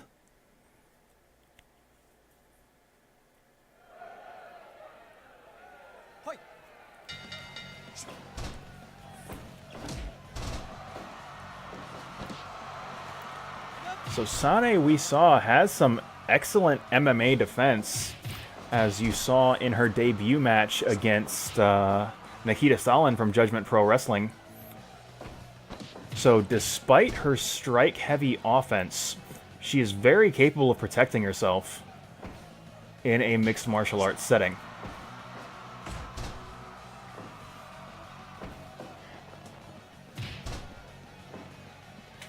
But protecting herself is not going to be enough. She needs a win, and she needs one in decisive fashion in order to have a chance at life in this tournament. Those big strikes of hers finding their mark. If that is definitely what she needs. That is the Kamigoye we did not see in the Kota Ibushi match. That big knee strike right to the jaw. And those absolutely punishing kicks constantly finding their mark against Severn. Severn really unable to get started at this point in the match. And just as I say that, able to get some mounted punches onto Sanae, but Sanae quickly powers out and lands a strike of her own.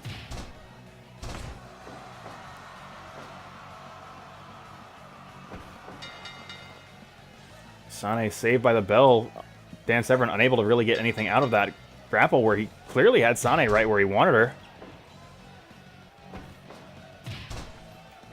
And Sanae just absolutely punishing Severn. Just coming at him from all angles with those feet, but that's something Severn needed. Finally able to reverse one of those strikes into a flying armbar. But unable to capitalize, as he has been worn down from these repeated strikes. Nearly missing with that double leg. That double leg sidestepped again by Sanae, but Sane's kick unable to find its mark as Dan Severn sidesteps that big leg kick that she has been very well known for using over the course of this tournament.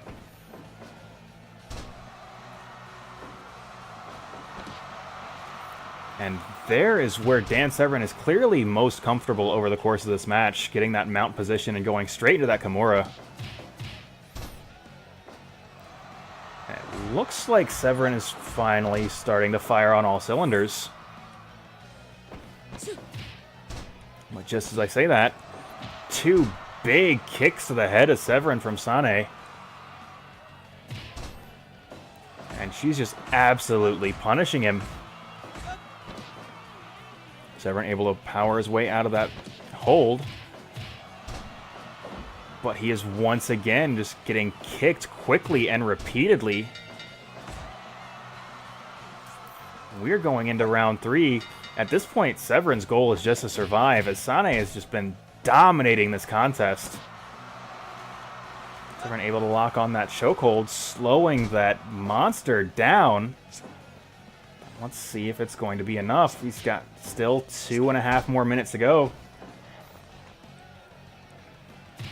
His ability to slow the pace of this match has been critical thus far. Big falling fist. Sanae possibly showing off a little bit there. Which is something she really can't afford to be doing, as she needs to close this match out in the next minute and a half. And Dan Severn is certainly not one to be underestimated. His resiliency is absolutely fantastic. He's got a minute to go. That could be it. No, Severn continues to hang on. He will not be submitted in this contest. Hey, Kamigoye, and he's still not done. Sanae is throwing absolutely everything she has at him, but Severn will not stay down. And 20 more seconds. If he hangs on for 20 seconds, this match is over.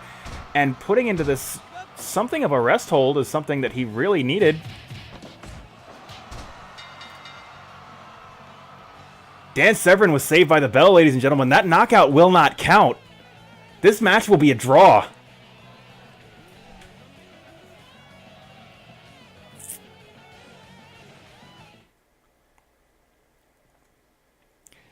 And Dan Severn's resiliency absolutely robbing Sanae of a chance at winning the Shoot League C block.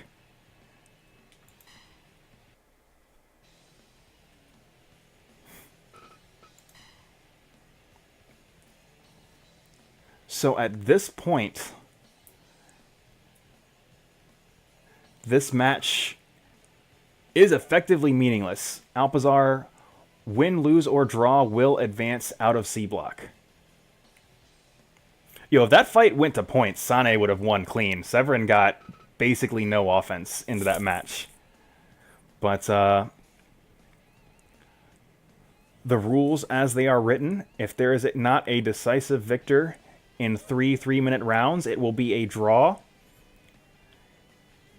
And that is the way that match played out. This may be another one of those situations as we saw with... what is it? With Natsuo and Ken Shamrock last week, where we want to see that match again to see if that can be won in decisive fashion. With Natsuo going the distance against Shamrock, Severn effectively going the distance against Sanae. He was knocked out before the bell, yes. However, the bell rang before he was legally knocked out. So, yes, he needed help getting off the mat. Dan Severn was carted backstage and attended to by the medical staff. But legally speaking, he was never knocked out in that match.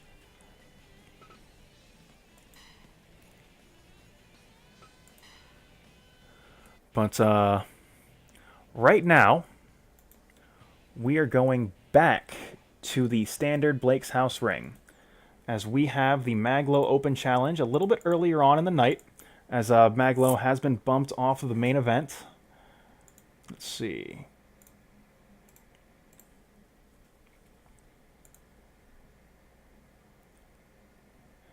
I mean, his pride is certainly wounded. There is not a doubt in my mind about that.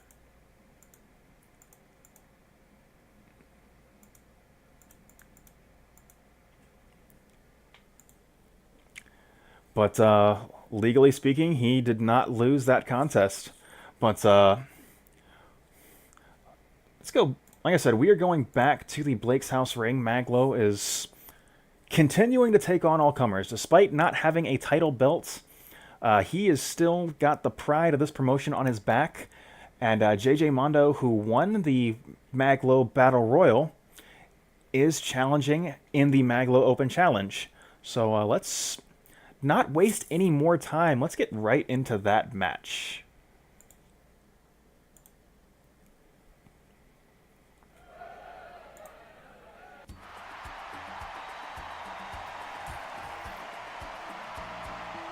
Honestly, though, I am a little bit irritated because now the last match in that series is worthless.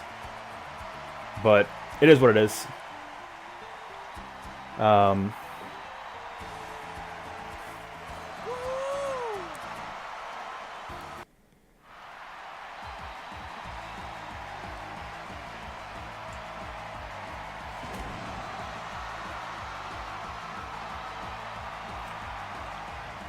So JJ Mondo and Maglo, both former champions in Blake's House Professional Wrestling. Right now, the two of them are going to battle it out strictly for both the honor of their home promotion, but just for their own personal pride. And Maglo possibly taking a page out of Antonov's playbook, just forcing Mondo out of the ring early, just to show and assert his dominance that this ring is my space.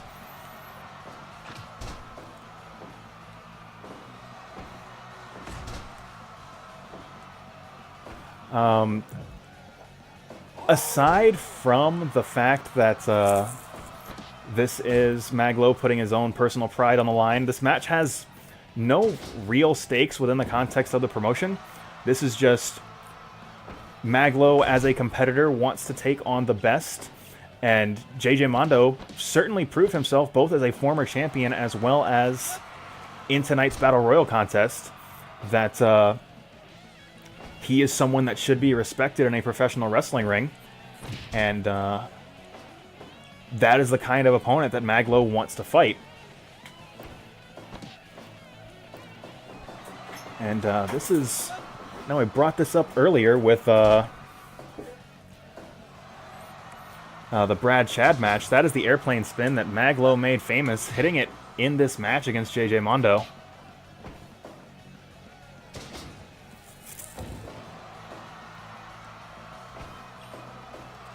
JJ, big belly-to-belly overhead suplex, showing off the power, and now just slinging those robot arms back and forth into the face of his opponent.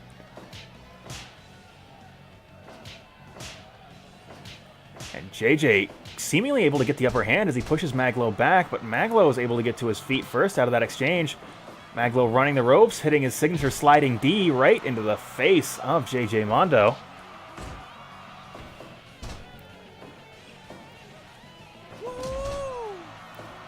And there is that tackle, one of the signature holds of Maglo, learned from studying under Raiden. Big falling fist from JJ. Sidesteps that powerful left hook.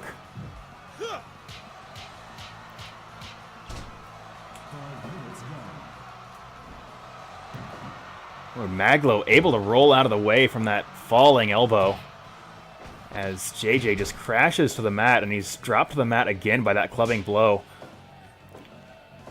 JJ's... that diving elbow may have taken more out of him than he thought, as he seems a bit stunned by that whole experience. And Maglo certainly capitalizing on the disorientation of his opponent, going to put him in that patented Maglo airplane spin. Big double arm DDT right onto Courage the Cowardly Dog. But both men able to get to their feet rather rapidly, but JJ still seems a bit out of it, but that huge punch could be the equalizer he needs. He's running the ropes once again. And bit of trickery from JJ. Maglo went to duck the clothesline, but that pie-faced bulldog put Maglo right into the mat. So excellent bit of strategy, which is certainly something JJ Mondo, as though he is known to be a bit of a brawler, he is extremely capable of fighting strategically.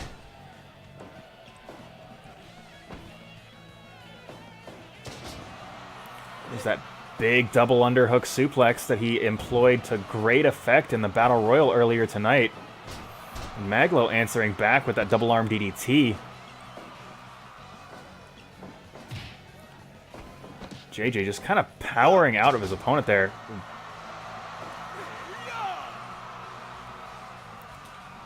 JJ needs just a moment to collect himself, and that moment may have been a moment too long as Maglo was able to get to his feet, but JJ ducking that clothesline. Big double underhook suplex. And gets 2.9. Maglo might be in trouble here. There's that big muscle buster. And despite the precariousness of this matchup, Maglo is still having a good time.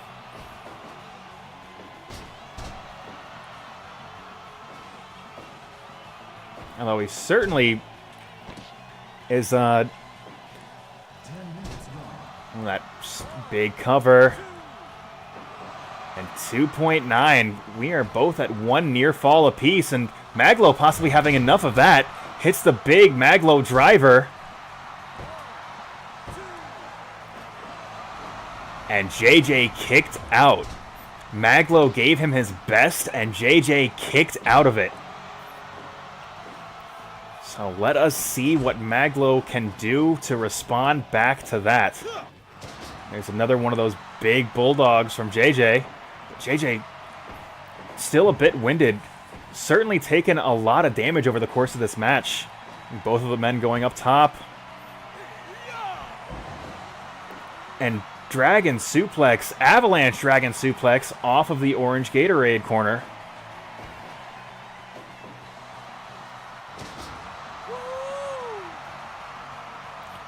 Maglo going up top and thinking better of it,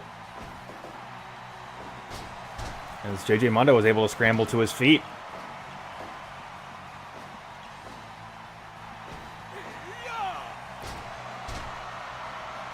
JJ Mondo hitting that big backbreaker, but unable to capitalize.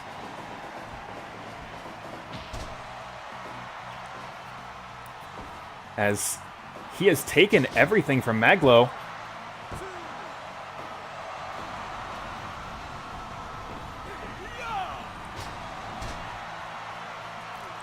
He has taken everything from Maglo and been able to kick out, but really hasn't been able to capitalize much further than that.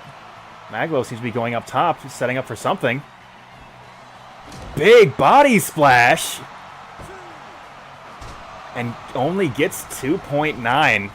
Both of these men leaving it all in the ring. This is why we have the Maglo Open Challenge, as I don't think Maglo has been in a bad match over the course of this show. And credit to each and every one of his opponents that have earned their way into this spot.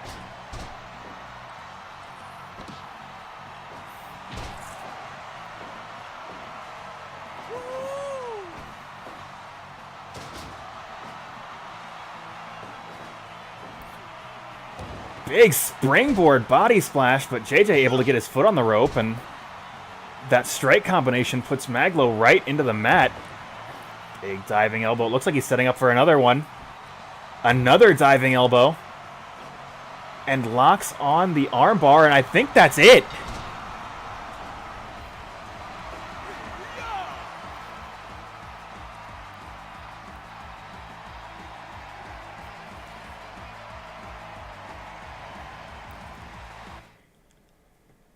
You know what? Credit where credit is due. JJ Mondo winning his way into this spot and defeating Maglo in an absolute barn burner of a contest. This is certainly not the last we have seen of Julius Longmore. We'll be seeing more of him on Blake's House TV, as that match certainly put him in the spotlight of a great many people.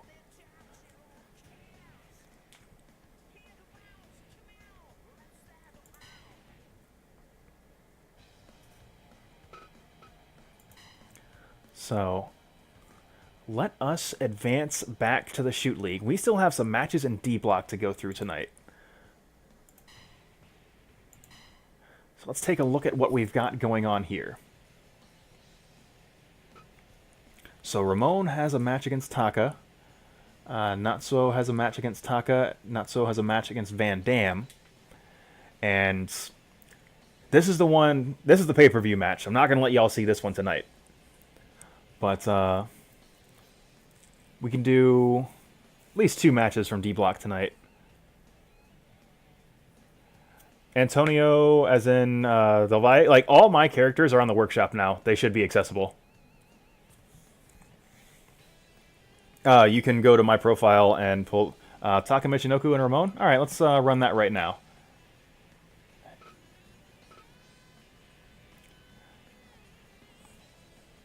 I am going to call an audible on that. I want to have Natsuo and Taka first, because that could create a situation where both of them are going winless into that match, and I think that is much funnier than the thing that you have said. So, apologies, I am going to call an audible on this one here.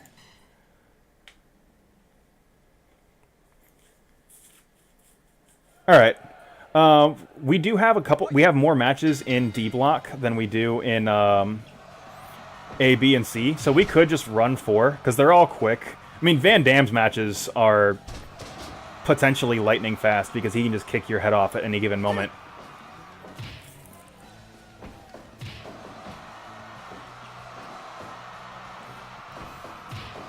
So, of course, we have seen both of these individuals on Blake's House TV on a number of occasions. Taka, Michinoku, both in the Shoot League as well as in singles action on Blake's House TV, and Natsuo kind of in a similar boat. She's wrestled a couple of matches outside of the Shoot League, but has really made a name for herself in that standout match she had against Ken Shamrock. Taka has kind of been... Oh, neat. So one of my friends uploaded some characters, and I've encountered that bug, and I don't know how to fix it because they are definitely public when I uploaded them. So I'll deal with that after the show and see if there's anything I can do to fix that. Because if I can fix it for you, he can fix those for me. Yeah, like, really what's impressive is Harada working in Japan on the same night that he was working in, presumably, Florida. Or wherever Blake's house takes place. And really, Blake's house is where the heart is.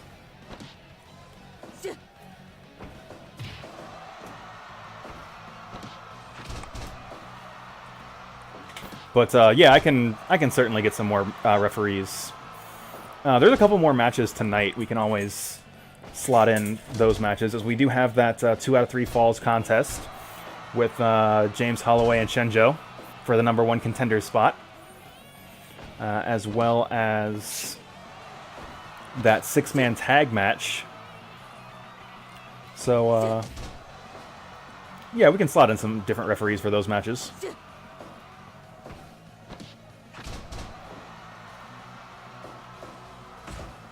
So Taka certainly looking stronger in this match than he has in the past several matches.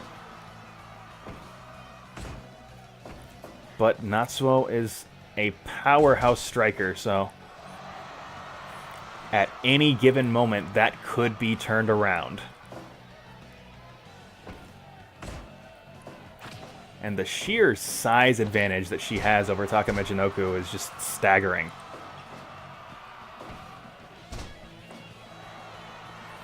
That scissors sleeper. Possibly a technique she picked up from Yuzuko in the G-Girl tournament. We're going into the 3rd round, and neither competitor really has a decisive advantage.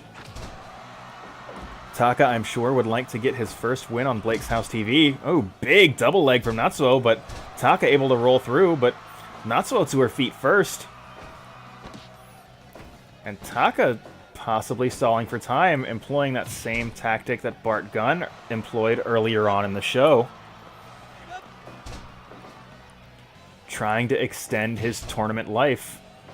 Or at least his life over the course of this match, as his tournament life was extinguished several matches ago, as he has been mathematically eliminated for quite some time. There's Natsuo's signature buzzsaw kick going right into that scarf hold. Some combination offense that she has used to great effect on Blake's House TV.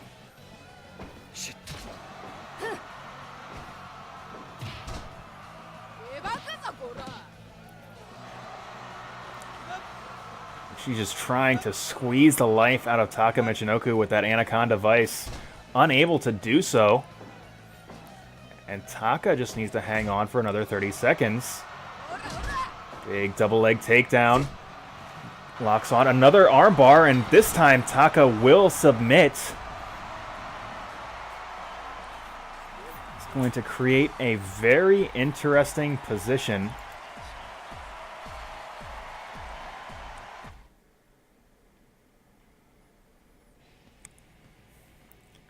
As Natsuo Ishidou wins via submission hold. Ooh, let's go back to D block, putting her at 12 points. But before we resolve Natsuo and Van Dam, let's settle once and for all. One or both of these competitors have to get points in this matchup. So, really, this is the, oh shit, I don't want to go 0-4 in this tournament matchup. And that is what these two men are playing for. So let's jump into that right now.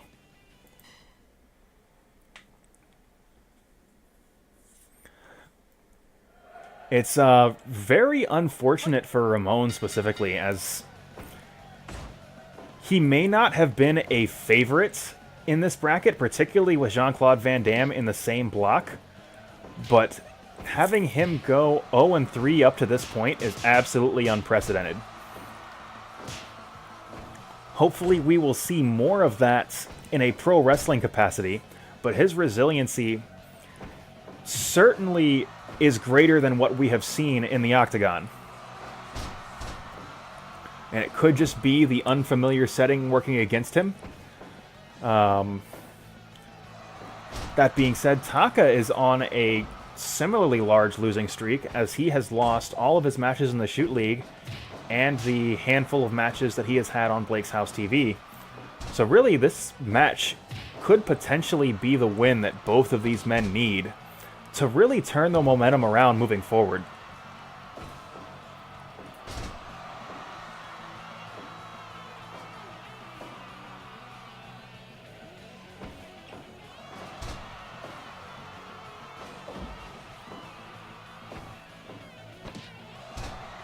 Big Frankensteiner from Taka.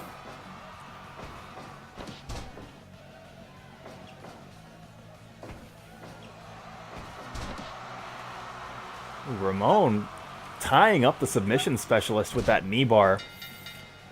I think that's going to be the story of this match, is despite Taka's record, he is extremely capable of grabbing on a hold and making you tap out. He has not had the ability to do so in his last 3 matchups, but he's got one more chance.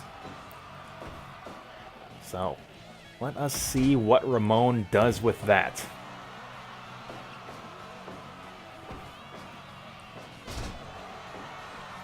As it thus far has been the Taka show, at least this round.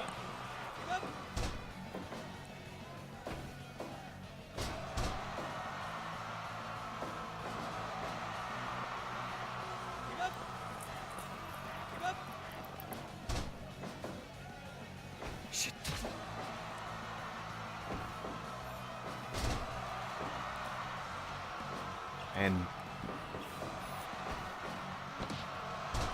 despite the great offensive efforts Taka has put forth, you really don't get the sense that Ramon is even halfway through the tank. Like, I have said it on several occasions, Ramon has absolutely unmatched resiliency. However, Taka is trying to wear his larger opponent down and has been fairly successful thus far, as that's really only a handful of offensive moves Ramon got in round 2. So we are once again in a situation where Ramon, it feels more like he needs to survive than he needs to push that offensive effort. Although, could his fighter's pride work against him? Could he be so desperate to gain a win in this league that he is going to take more risks in order to finally put something in the win column? And I think that is sort of what I was getting at earlier. That big super... Oh my god!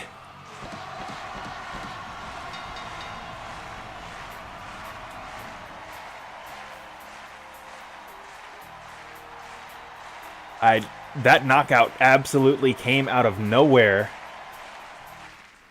Although that is the Ramon that I know Ramon can always be.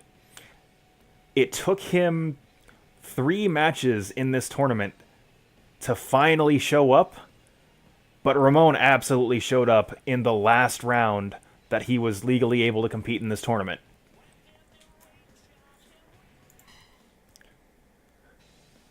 So hopefully we see more of that Ramon on Blake's House TV after this tournament has wrapped up. But right now, let's go into Natsuo Ishidou versus Jean-Claude Van Damme, as this match has huge implications for what D Block is going to eventually look like.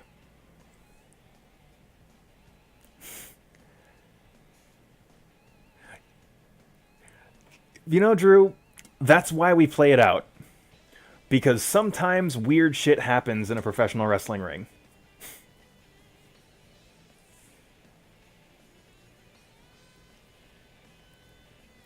Alright. So this is going to be the last match of the Shoot League for tonight. I mean, like, I was talking about this with GK when got interviewed for one of the Def Jam podcasts. It's like, we play these matches out, like, hey, I'm, like, say if I'm sitting across from, if I'm sitting across from Justin Wong, I'm probably going to lose to Justin Wong, but, like, we're going to play it out. Maybe I'll steal one. And, looks like several people stole one. Well, honestly, he fought Shamrock and Van Dam. Like, this was the death bracket. Natsuo was the big surprise. But, really, Ramon just got a bad draw more than anything else, if I'm being honest. And Natsuo doesn't fuck around either, as she went to a draw against Ken Shamrock, the baddest man on the planet. So, aside from Taka, Ramon had the hardest draw out of any of the Blake's House guys in this contest.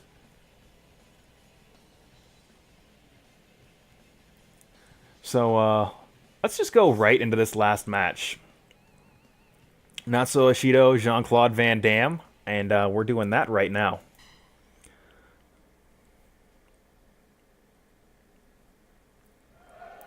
So,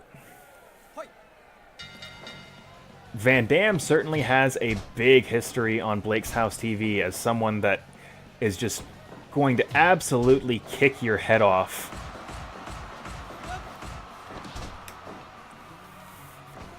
I think another nice, let's see, we could definitely get a Blackman Shamrock fight.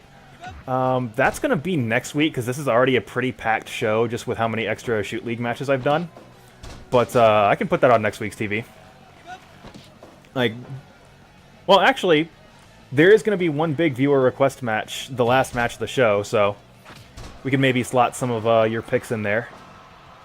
So, a nice anecdote with, so Natsuo is actually a fan of Jean-Claude Van Damme's movies. That's certainly not what drove her into mixed martial arts, but it's just an interesting anecdote that she has followed him and his career. We'll see if that comes into play at all, where if she's possibly familiar with some of the maneuvers he's going to employ, as this is Bloodsport era Van Damme, and there is not a doubt in my mind that Natsuo has seen Bloodsport countless times. Looks like Van Damme trying to hardway Natsuo with those elbows to the face. It looked like Natsuo was trying to kick Van Damme while he's down after the bell. Big double leg, but getting pushed off. Both competitors just throwing those feet back and forth at one another.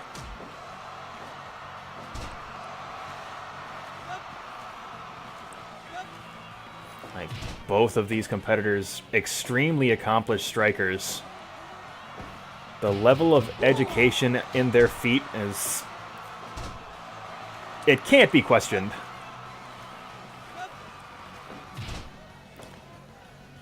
Would say Van Damme's feet are probably master's degree level, but Natsuo has some collegiate level feet of her own.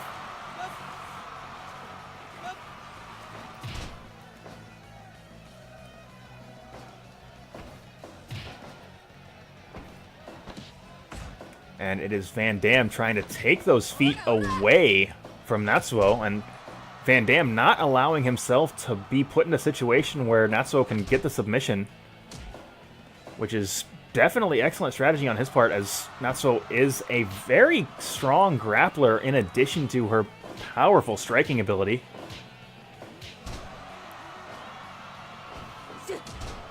Natsuo kicking Van Damme's leg out from under his leg, but unable to lock on that patented Anaconda Vice, which could be a major difference maker. Natsuo finally getting the double leg. and just throwing repeated headbutts to Van Dam. Chop to the crown, electing not to go with the Anaconda Vice, instead kicking his leg out from under his leg and working the armbar. That mix-up could have possibly confused Van Dam, as he was ready for the Anaconda Vice every time she locked it on. But that foot sweep and armbar combination, he seemed to not be prepared for. However, Natsuo will submit to the ankle lock. That is a manner of victory that we have not seen from Van Dam yet, as he has primarily been a strike-focused competitor. Natsuo possibly pushing her idol to new levels. Natsuo is someone we are going to have to keep our eyes on after the Shoot League wraps up, as she has fought Ken Shamrock, the baddest man on the planet, to a draw. And she was not knocked out against Van Dam, but submitted.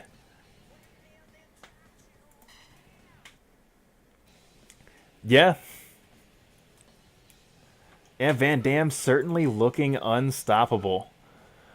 However, this next match still could this match will decide the course of the tournament.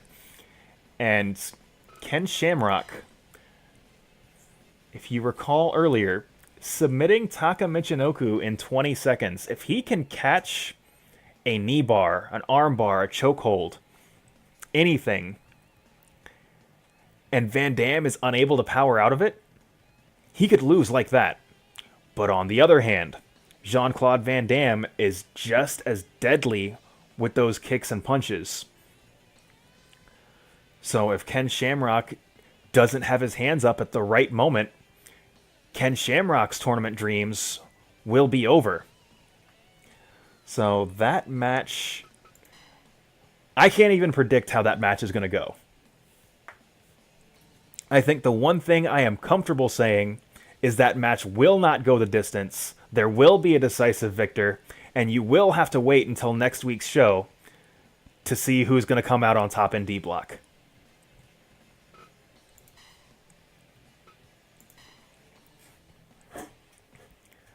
But before we get to that,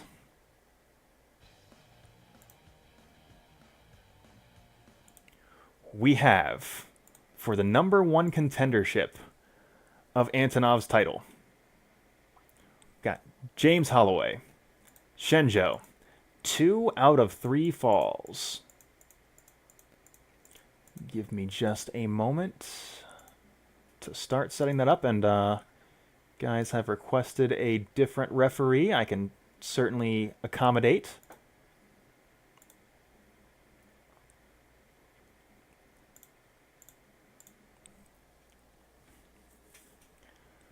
So I believe we are ready to go here. James Holloway, Hsien-Jo, 2 out of 3 falls, and that match is happening right now.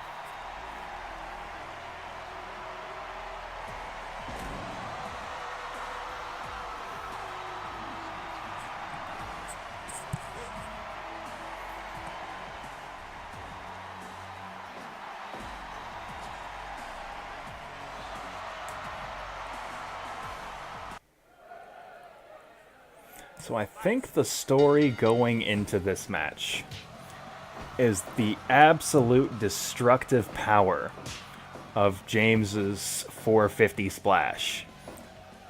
Ooh, Hsien-Jo reversing that tombstone and delivering a tombstone of his own, as he has put 2 competitors on the sidelines with that 450.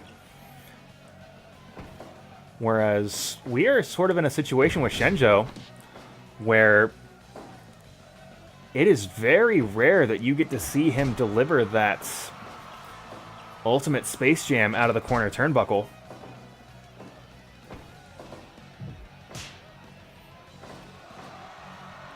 But when he hits it, it is absolutely devastating. Also, Drew, I know you requested Ken Shamrock in a match. I hope Ken Shamrock as the special referee of this match will be acceptable for this week's show.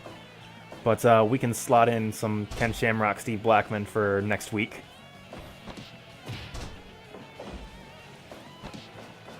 As Hsien-Jo lifts and drops James onto his neck, but James immediately to his feet.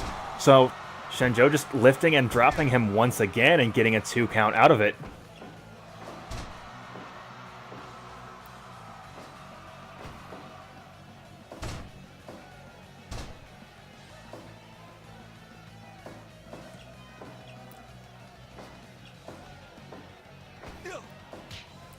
Both of these men know what they are fighting for.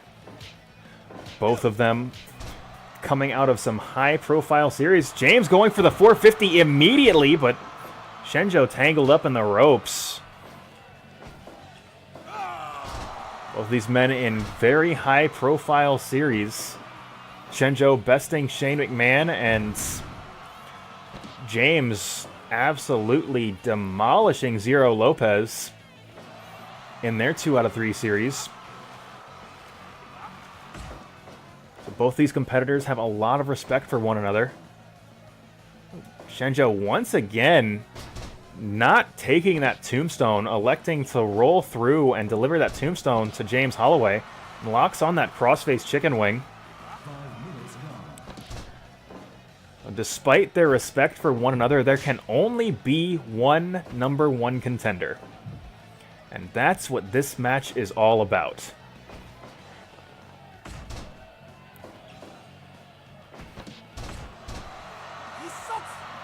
Jamel calling for the end, running the ropes. Elbow drop, hold 1, 2, 2.9. James barely able to kick out. James powerbombed once, twice. 3 times, stacks him up. Once again, kicks out 2.9.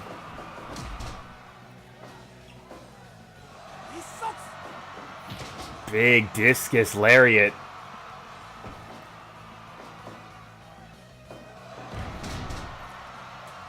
And just dropping James on his neck, but James gets to his feet immediately. He wants to continue, but he is in the danger zone. He's in the orange Gatorade district. Jamel going for that ultimate Space Jam, dropping James right on his head. That's gotta be it, this first fall. And Jamel taking the first fall with the ultimate Space Jam.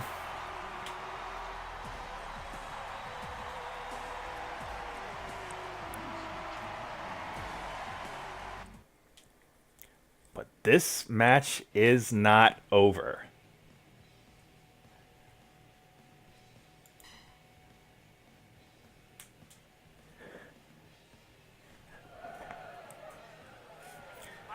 As Hsien-Jo will have to take James to the Space Jam at least one more time.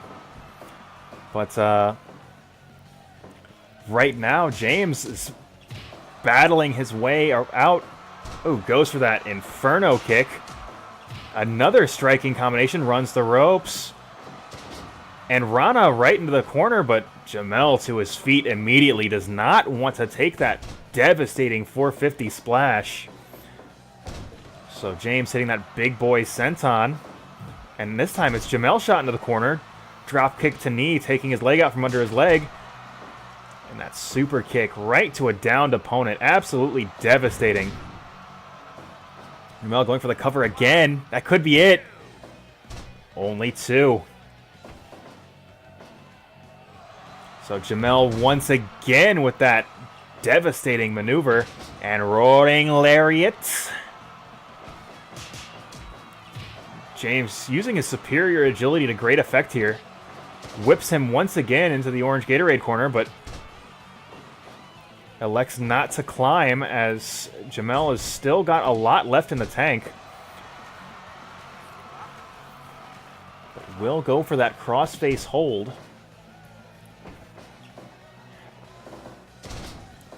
And Jamel just not giving James anything. He could be taking everything. But James able to find the inner strength to kick out.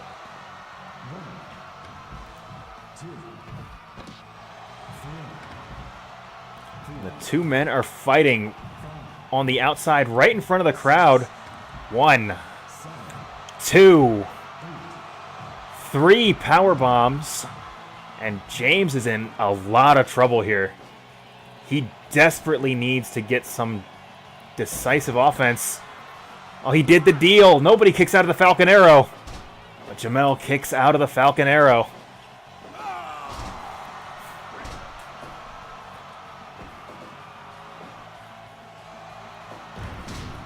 Jamel just absolutely brutalizing Holloway here with these big, powerful maneuvers.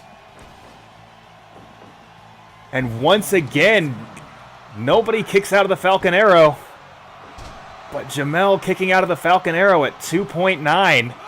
And getting a bit of a take two of the previous spot as Jamel responds back with that huge German suplex. And 2.9 off the Blue Thunder Bomb, one of James' signature holds. James going up top. James doing the flippy shit, but not the really flippy shit.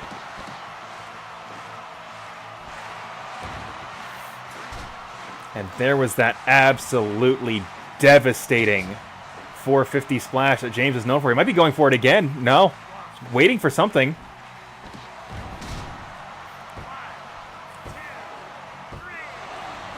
Absolutely glorious Rana from off the top and pinning Jamel right on the logo. We are going into the third fall with both competitors one apiece.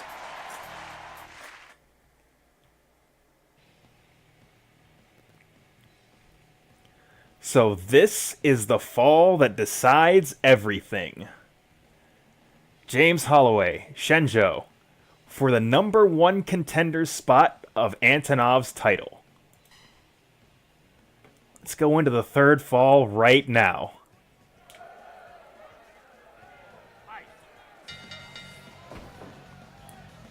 Now, I know both men are absolutely gassed from those first 2 contests.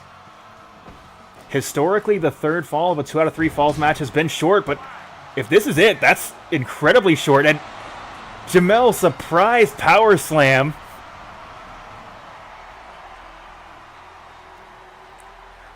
Holloway gave everything he had to go to a third fall, but he didn't have anything left in the tank for the rubber match. And Jamel is your new number 1 contender for the Blake's House Championship. Congratulations to Jamel. You will be facing Antonov next week.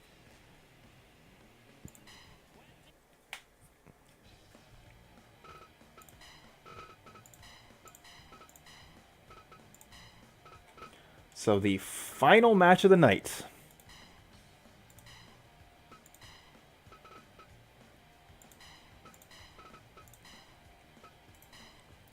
is elimination tag with your current champions.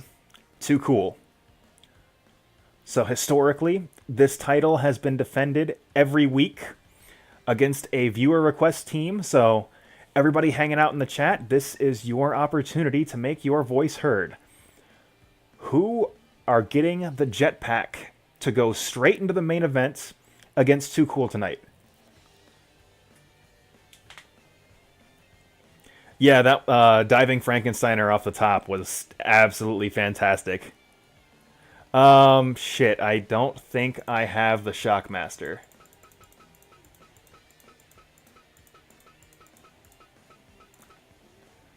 Which is a fucking crime, actually, and that's something I should do. You know what, Nick? I will oblige that and put Knockvaldo in this match. He is a former Blake's House champion. We will give him an opportunity to challenge for this title.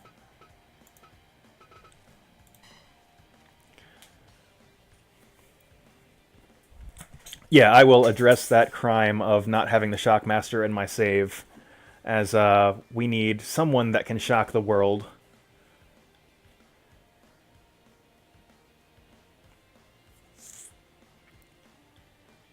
Because like this is a mismatched team, I'm not going to give you the whole team, but I will give you Knockvaldo as your selection. We give some other people some chances to recommend some people.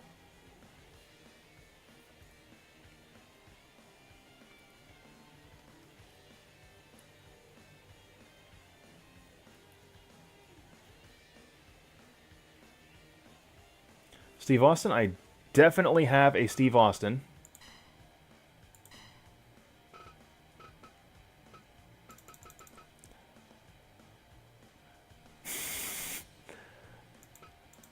Alright. No offense to you, GK. This has been a really Judgment Pro Wrestling heavy show. So I am gonna... Let me see. I do not have a playable Harada. Let's see. I think I have a couple Steve Austins. Hold on. Because I want to say I got two. And I think the more recent one I got was the better one.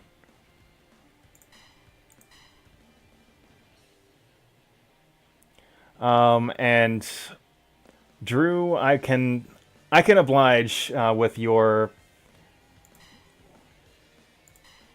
selection if can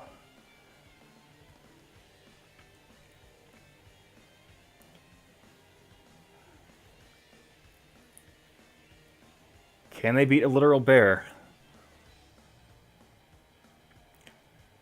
All right, what are y'all thinking? Because I do like both of those options of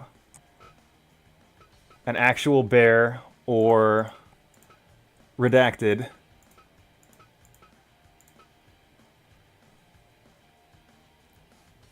All right, I'm seeing a lot of votes for a certain Canadian crippler.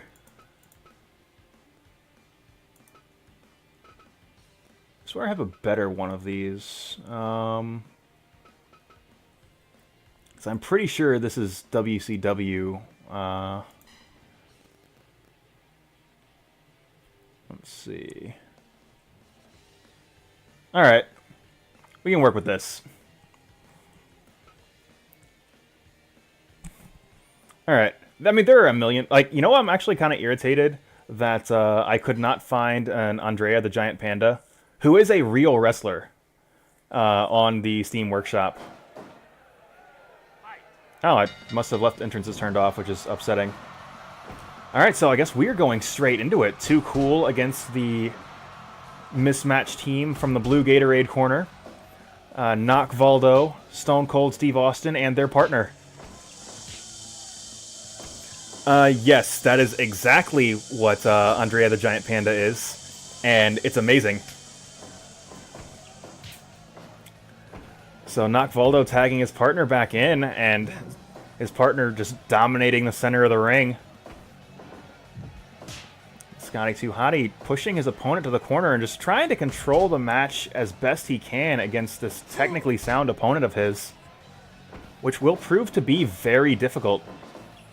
Back switch, surprise roll-up, but Scotty 2 Hottie kicking out immediately. Once again going for a pinning combination. Scotty 2 Hottie slams his opponent to the mat and tags his partner, Grandmaster Sexy, into the match.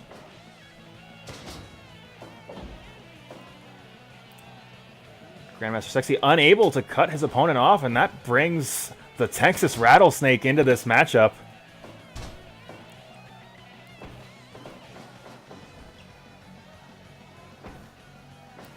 But right now, Steve Austin seems to be having a bit of trouble. He's unable to get anything started, and just as I say that, Steve Austin finally able to get something going. And just as I say that,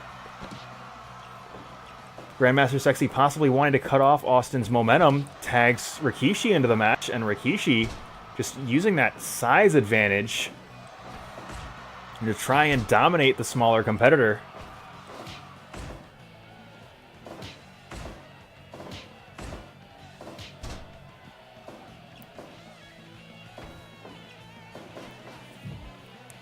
See Rikishi shot into the ropes. Austin throwing 10 punches, only gets 4 or 5. Goes for the cover. Only a count of 1. Austin tagging his partner back into this match, leaving him in good position as Rikishi is down on the mat. Rikishi able to get to his corner, his opponent unable to cut him off, but is able to put Scotty 2 Hotty down onto the floor.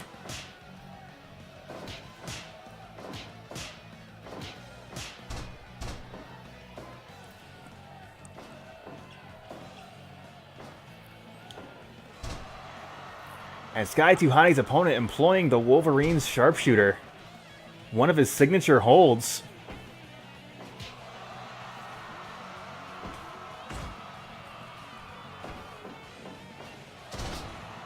Big gut wrench suplex, dropping Grandmaster Sexy right to the mat.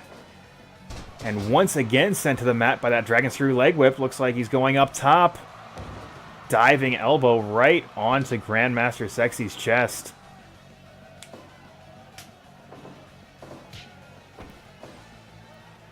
Grandmaster Sexy just controlling the ring, pushing Austin to the outside. Who would have guessed that Too Cool would be this effective in tag team wrestling? Although it could just be that they're competing against a mismatched team, as the teamwork from Too Cool certainly greater. Although I believe it's like Tyson once said, everybody has a plan until you get punched in the face, and that punch from Austin knocking Sky 2 Hotty to the floor. But Sky 2 Hotty responding back with that big sit-out powerbomb. And it looks like he's setting up for another one, and Austin is having absolutely none of it as he makes his way back into the ring. Sky 2 Hotty tagging his partner back in, and Austin hitting that big cutter to Grandmaster Sexy. He goes for the cover. 1, 2. Only gets 2.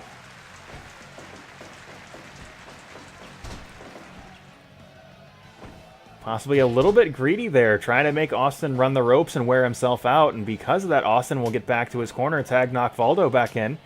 Grandmaster Sexy tagging in Rikishi.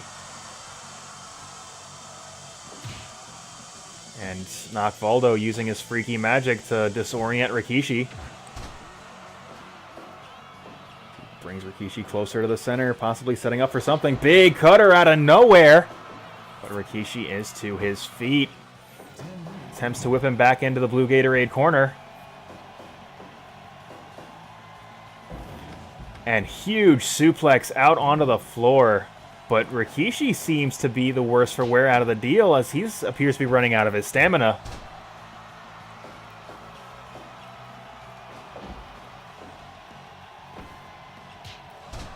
Big knockout blow right to Rikishi in the blue Gatorade corner, but Nick Valdo is not done yet.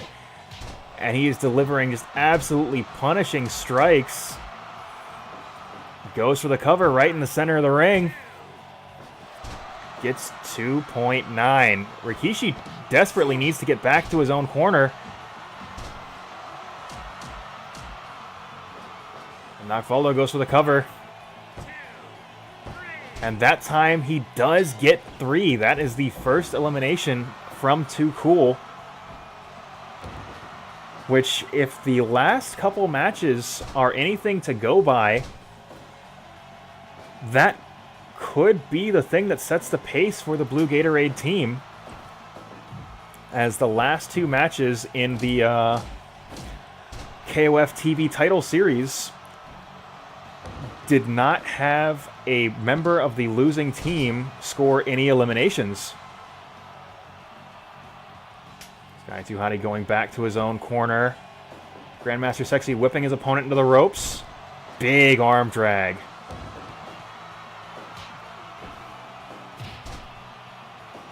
Grandmaster Sexy put into the Wolverine's sharpshooter. Once again, one of his opponent's signature holds.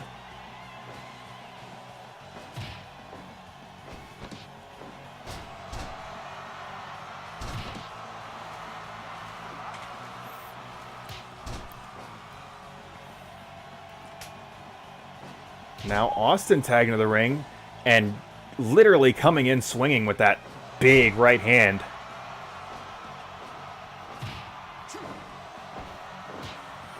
And the two of them fighting it out, and that is not something you want to do against the Texas Rattlesnake. As those barn door left hands swinging wildly into the face of Brian Christopher. And Grandmaster Sexy wants out of this. 1, 2, 3, 4, 5, 6, 7. Step up Enzuigiri throwback from Scotty 2 Hottie, and Grandmaster Sexy now back into this contest. Now it was that diving guillotine from Grandmaster Sexy that won things in pretty decisive fashion for him on last week's contest. But right now, he has got a long road ahead of him, as his current opponent, as well as Steve Austin and Knock Valdo, are just going to be a huge problem to get through individually, and they've still got all three members of the Blue Gatorade team. Big snap suplex, driving his opponent right into the mat. And his opponent responds back with that Dragon Screw leg whip, putting Grandmaster Sexy right onto the mat where Knock Valdo wants him. Sidesteps that kick and delivers a kick of his own. And electing to go back to his own corner and bring Sky 2 Hottie back into the match.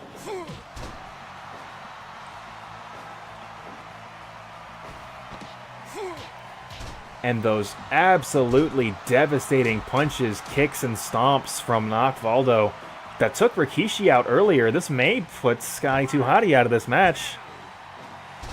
Only gets 2. And now it's Sky 2 Hottie getting into a slugfest against a much larger opponent. You've got to admire the heart of Too Cool in this contest. Big diving fist right into the stomach of Knock Valdo.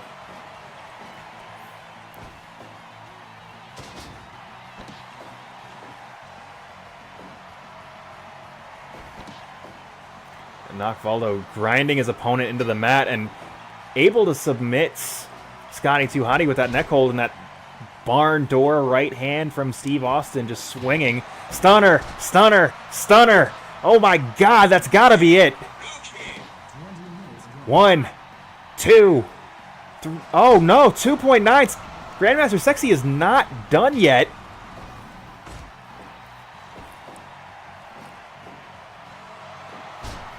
Big pile driver from Steve Austin.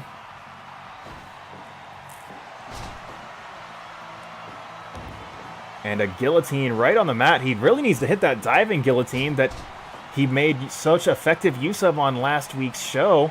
But Austin is not giving him an opportunity to do it. He's hardly giving him room to breathe.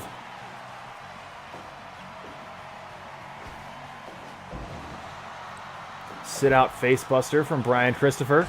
But once again, Austin is not allowing him to gain any momentum. However, he will tag out of this match and bring his partner into this contest. Big power slam from Grandmaster Sexy.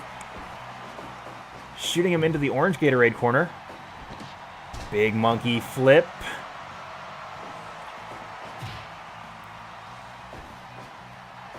It is going to be such a challenge to get through all three members of the Blue Gatorade team as the sole survivor. And that chop just quite literally sending Grandmaster Sexy to his knees.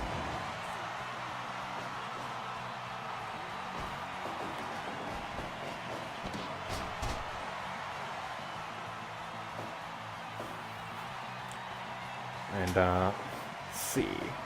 Steve Austin's partner tagging him back into this match.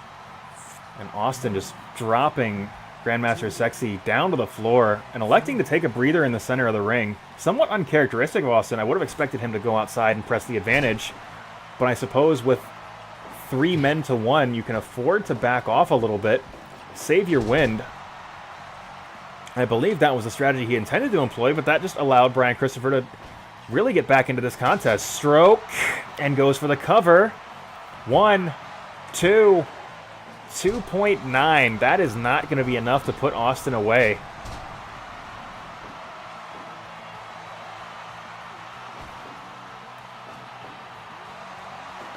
Big power bomb from Grandmaster Sexy. Could that be enough? No, it is not. Austin is not someone that will go down easily. Austin will tag Knockvaldo into this contest. Knockvaldo attempting to be the first multi-champion, and right in the center of the ring with that absolutely devastating maneuver, getting a 3-count fall. I believe Knockvaldo is the first competitor to hold 2 separate titles in Blake's House Professional Wrestling. So credit to Knockvaldo, Steve Austin, and their partner of the Blue Gatorade team, as once again, it is a clean sweep of the losing team.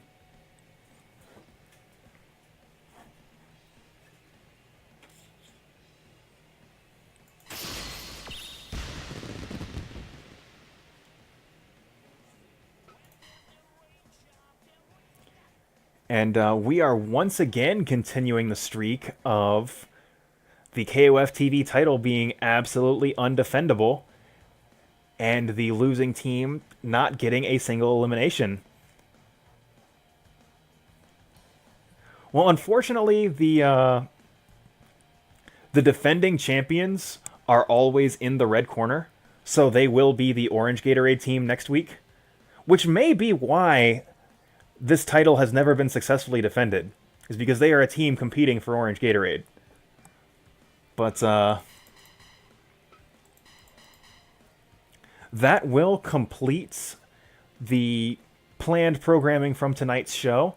We do still have one dark match for you guys to go home on, and I can hang out in the chat while that's playing out. So let me go ahead and random all and see what we get.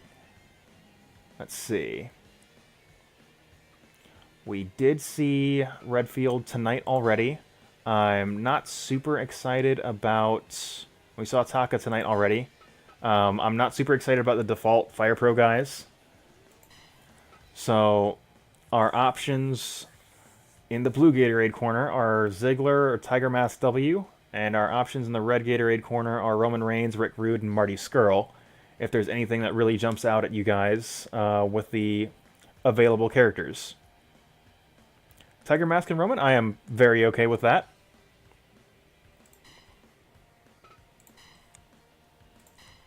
I appreciate it, and appreciate you hanging out. Appreciate the sub for sure. Shit, great match, man.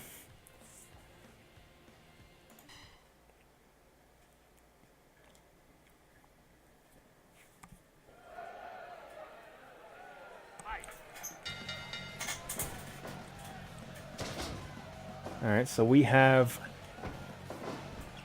the... Yeah, we have the big dog against a big cat.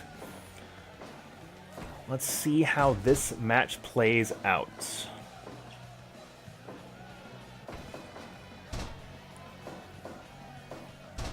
Yeah, appreciate that, Nick. Like, I feel like the show's getting better week to week. Like, I'm getting better on commentary and marginally better at video production in that the last couple weeks where I ran video packages, they weren't fucked up like they were that one week I tried to run it. And yeah, I say that's the one thing that I'm getting a lot more comfortable at is doing commentary. Which is part of the reason that I set out to do this stream in the first place, is because I was interested in practicing the practicing commentary for fighting game events. And this was a good way to have just a bunch of match footage that I could do commentary over. Oh, thanks, Nick.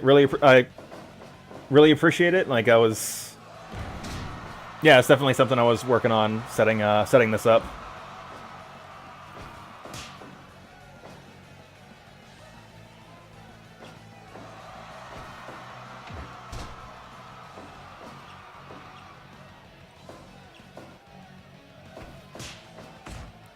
yeah, like, there's been more and more people showing up to watch, which, granted, like, most of them are my friends or their friends, but I absolutely appreciate you guys taking the time out of your day to watch my show.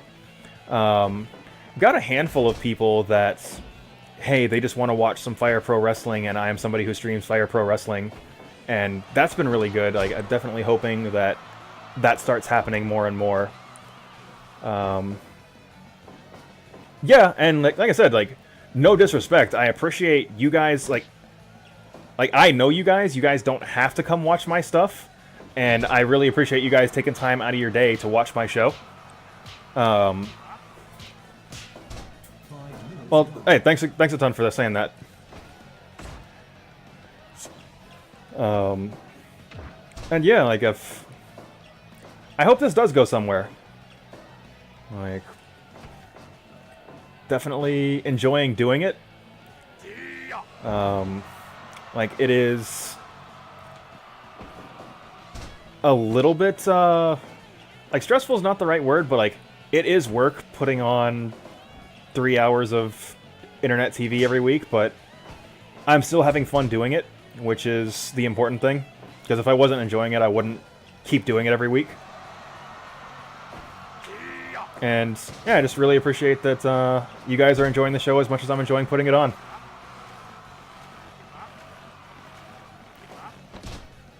Alright, yeah, I know you said you were creating a bunch of MMA guys, which is good, because next week the Shoot League will have wrapped up, which means now it's possible to start competing for that championship.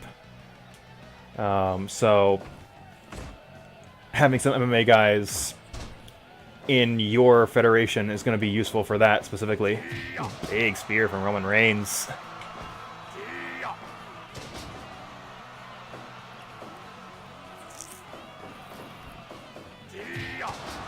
God damn. What is this? The Roman Reigns Undertaker match where you just spear after spear after spear.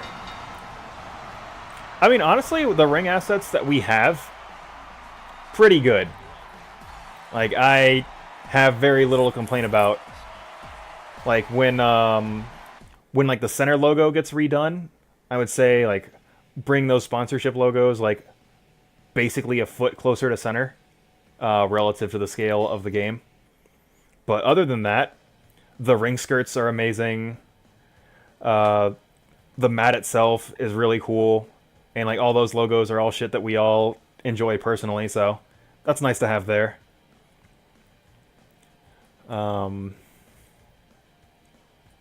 Yeah, I think I'm getting ready to sign off. Appreciate you guys coming in and watching my show. I'd say this was a pretty good one. The Shoot League is going to a really interesting place next week. Had a really strong showing from Judgment Pro Wrestling and a couple of legitimately great matches on this week's show. So, got a lot of pieces in place for next week's show. We crowned the #1 contender, crowned a new tag champion. Yeah, I will hopefully see you guys next week. Thanks for coming out, and I will catch you all down the road.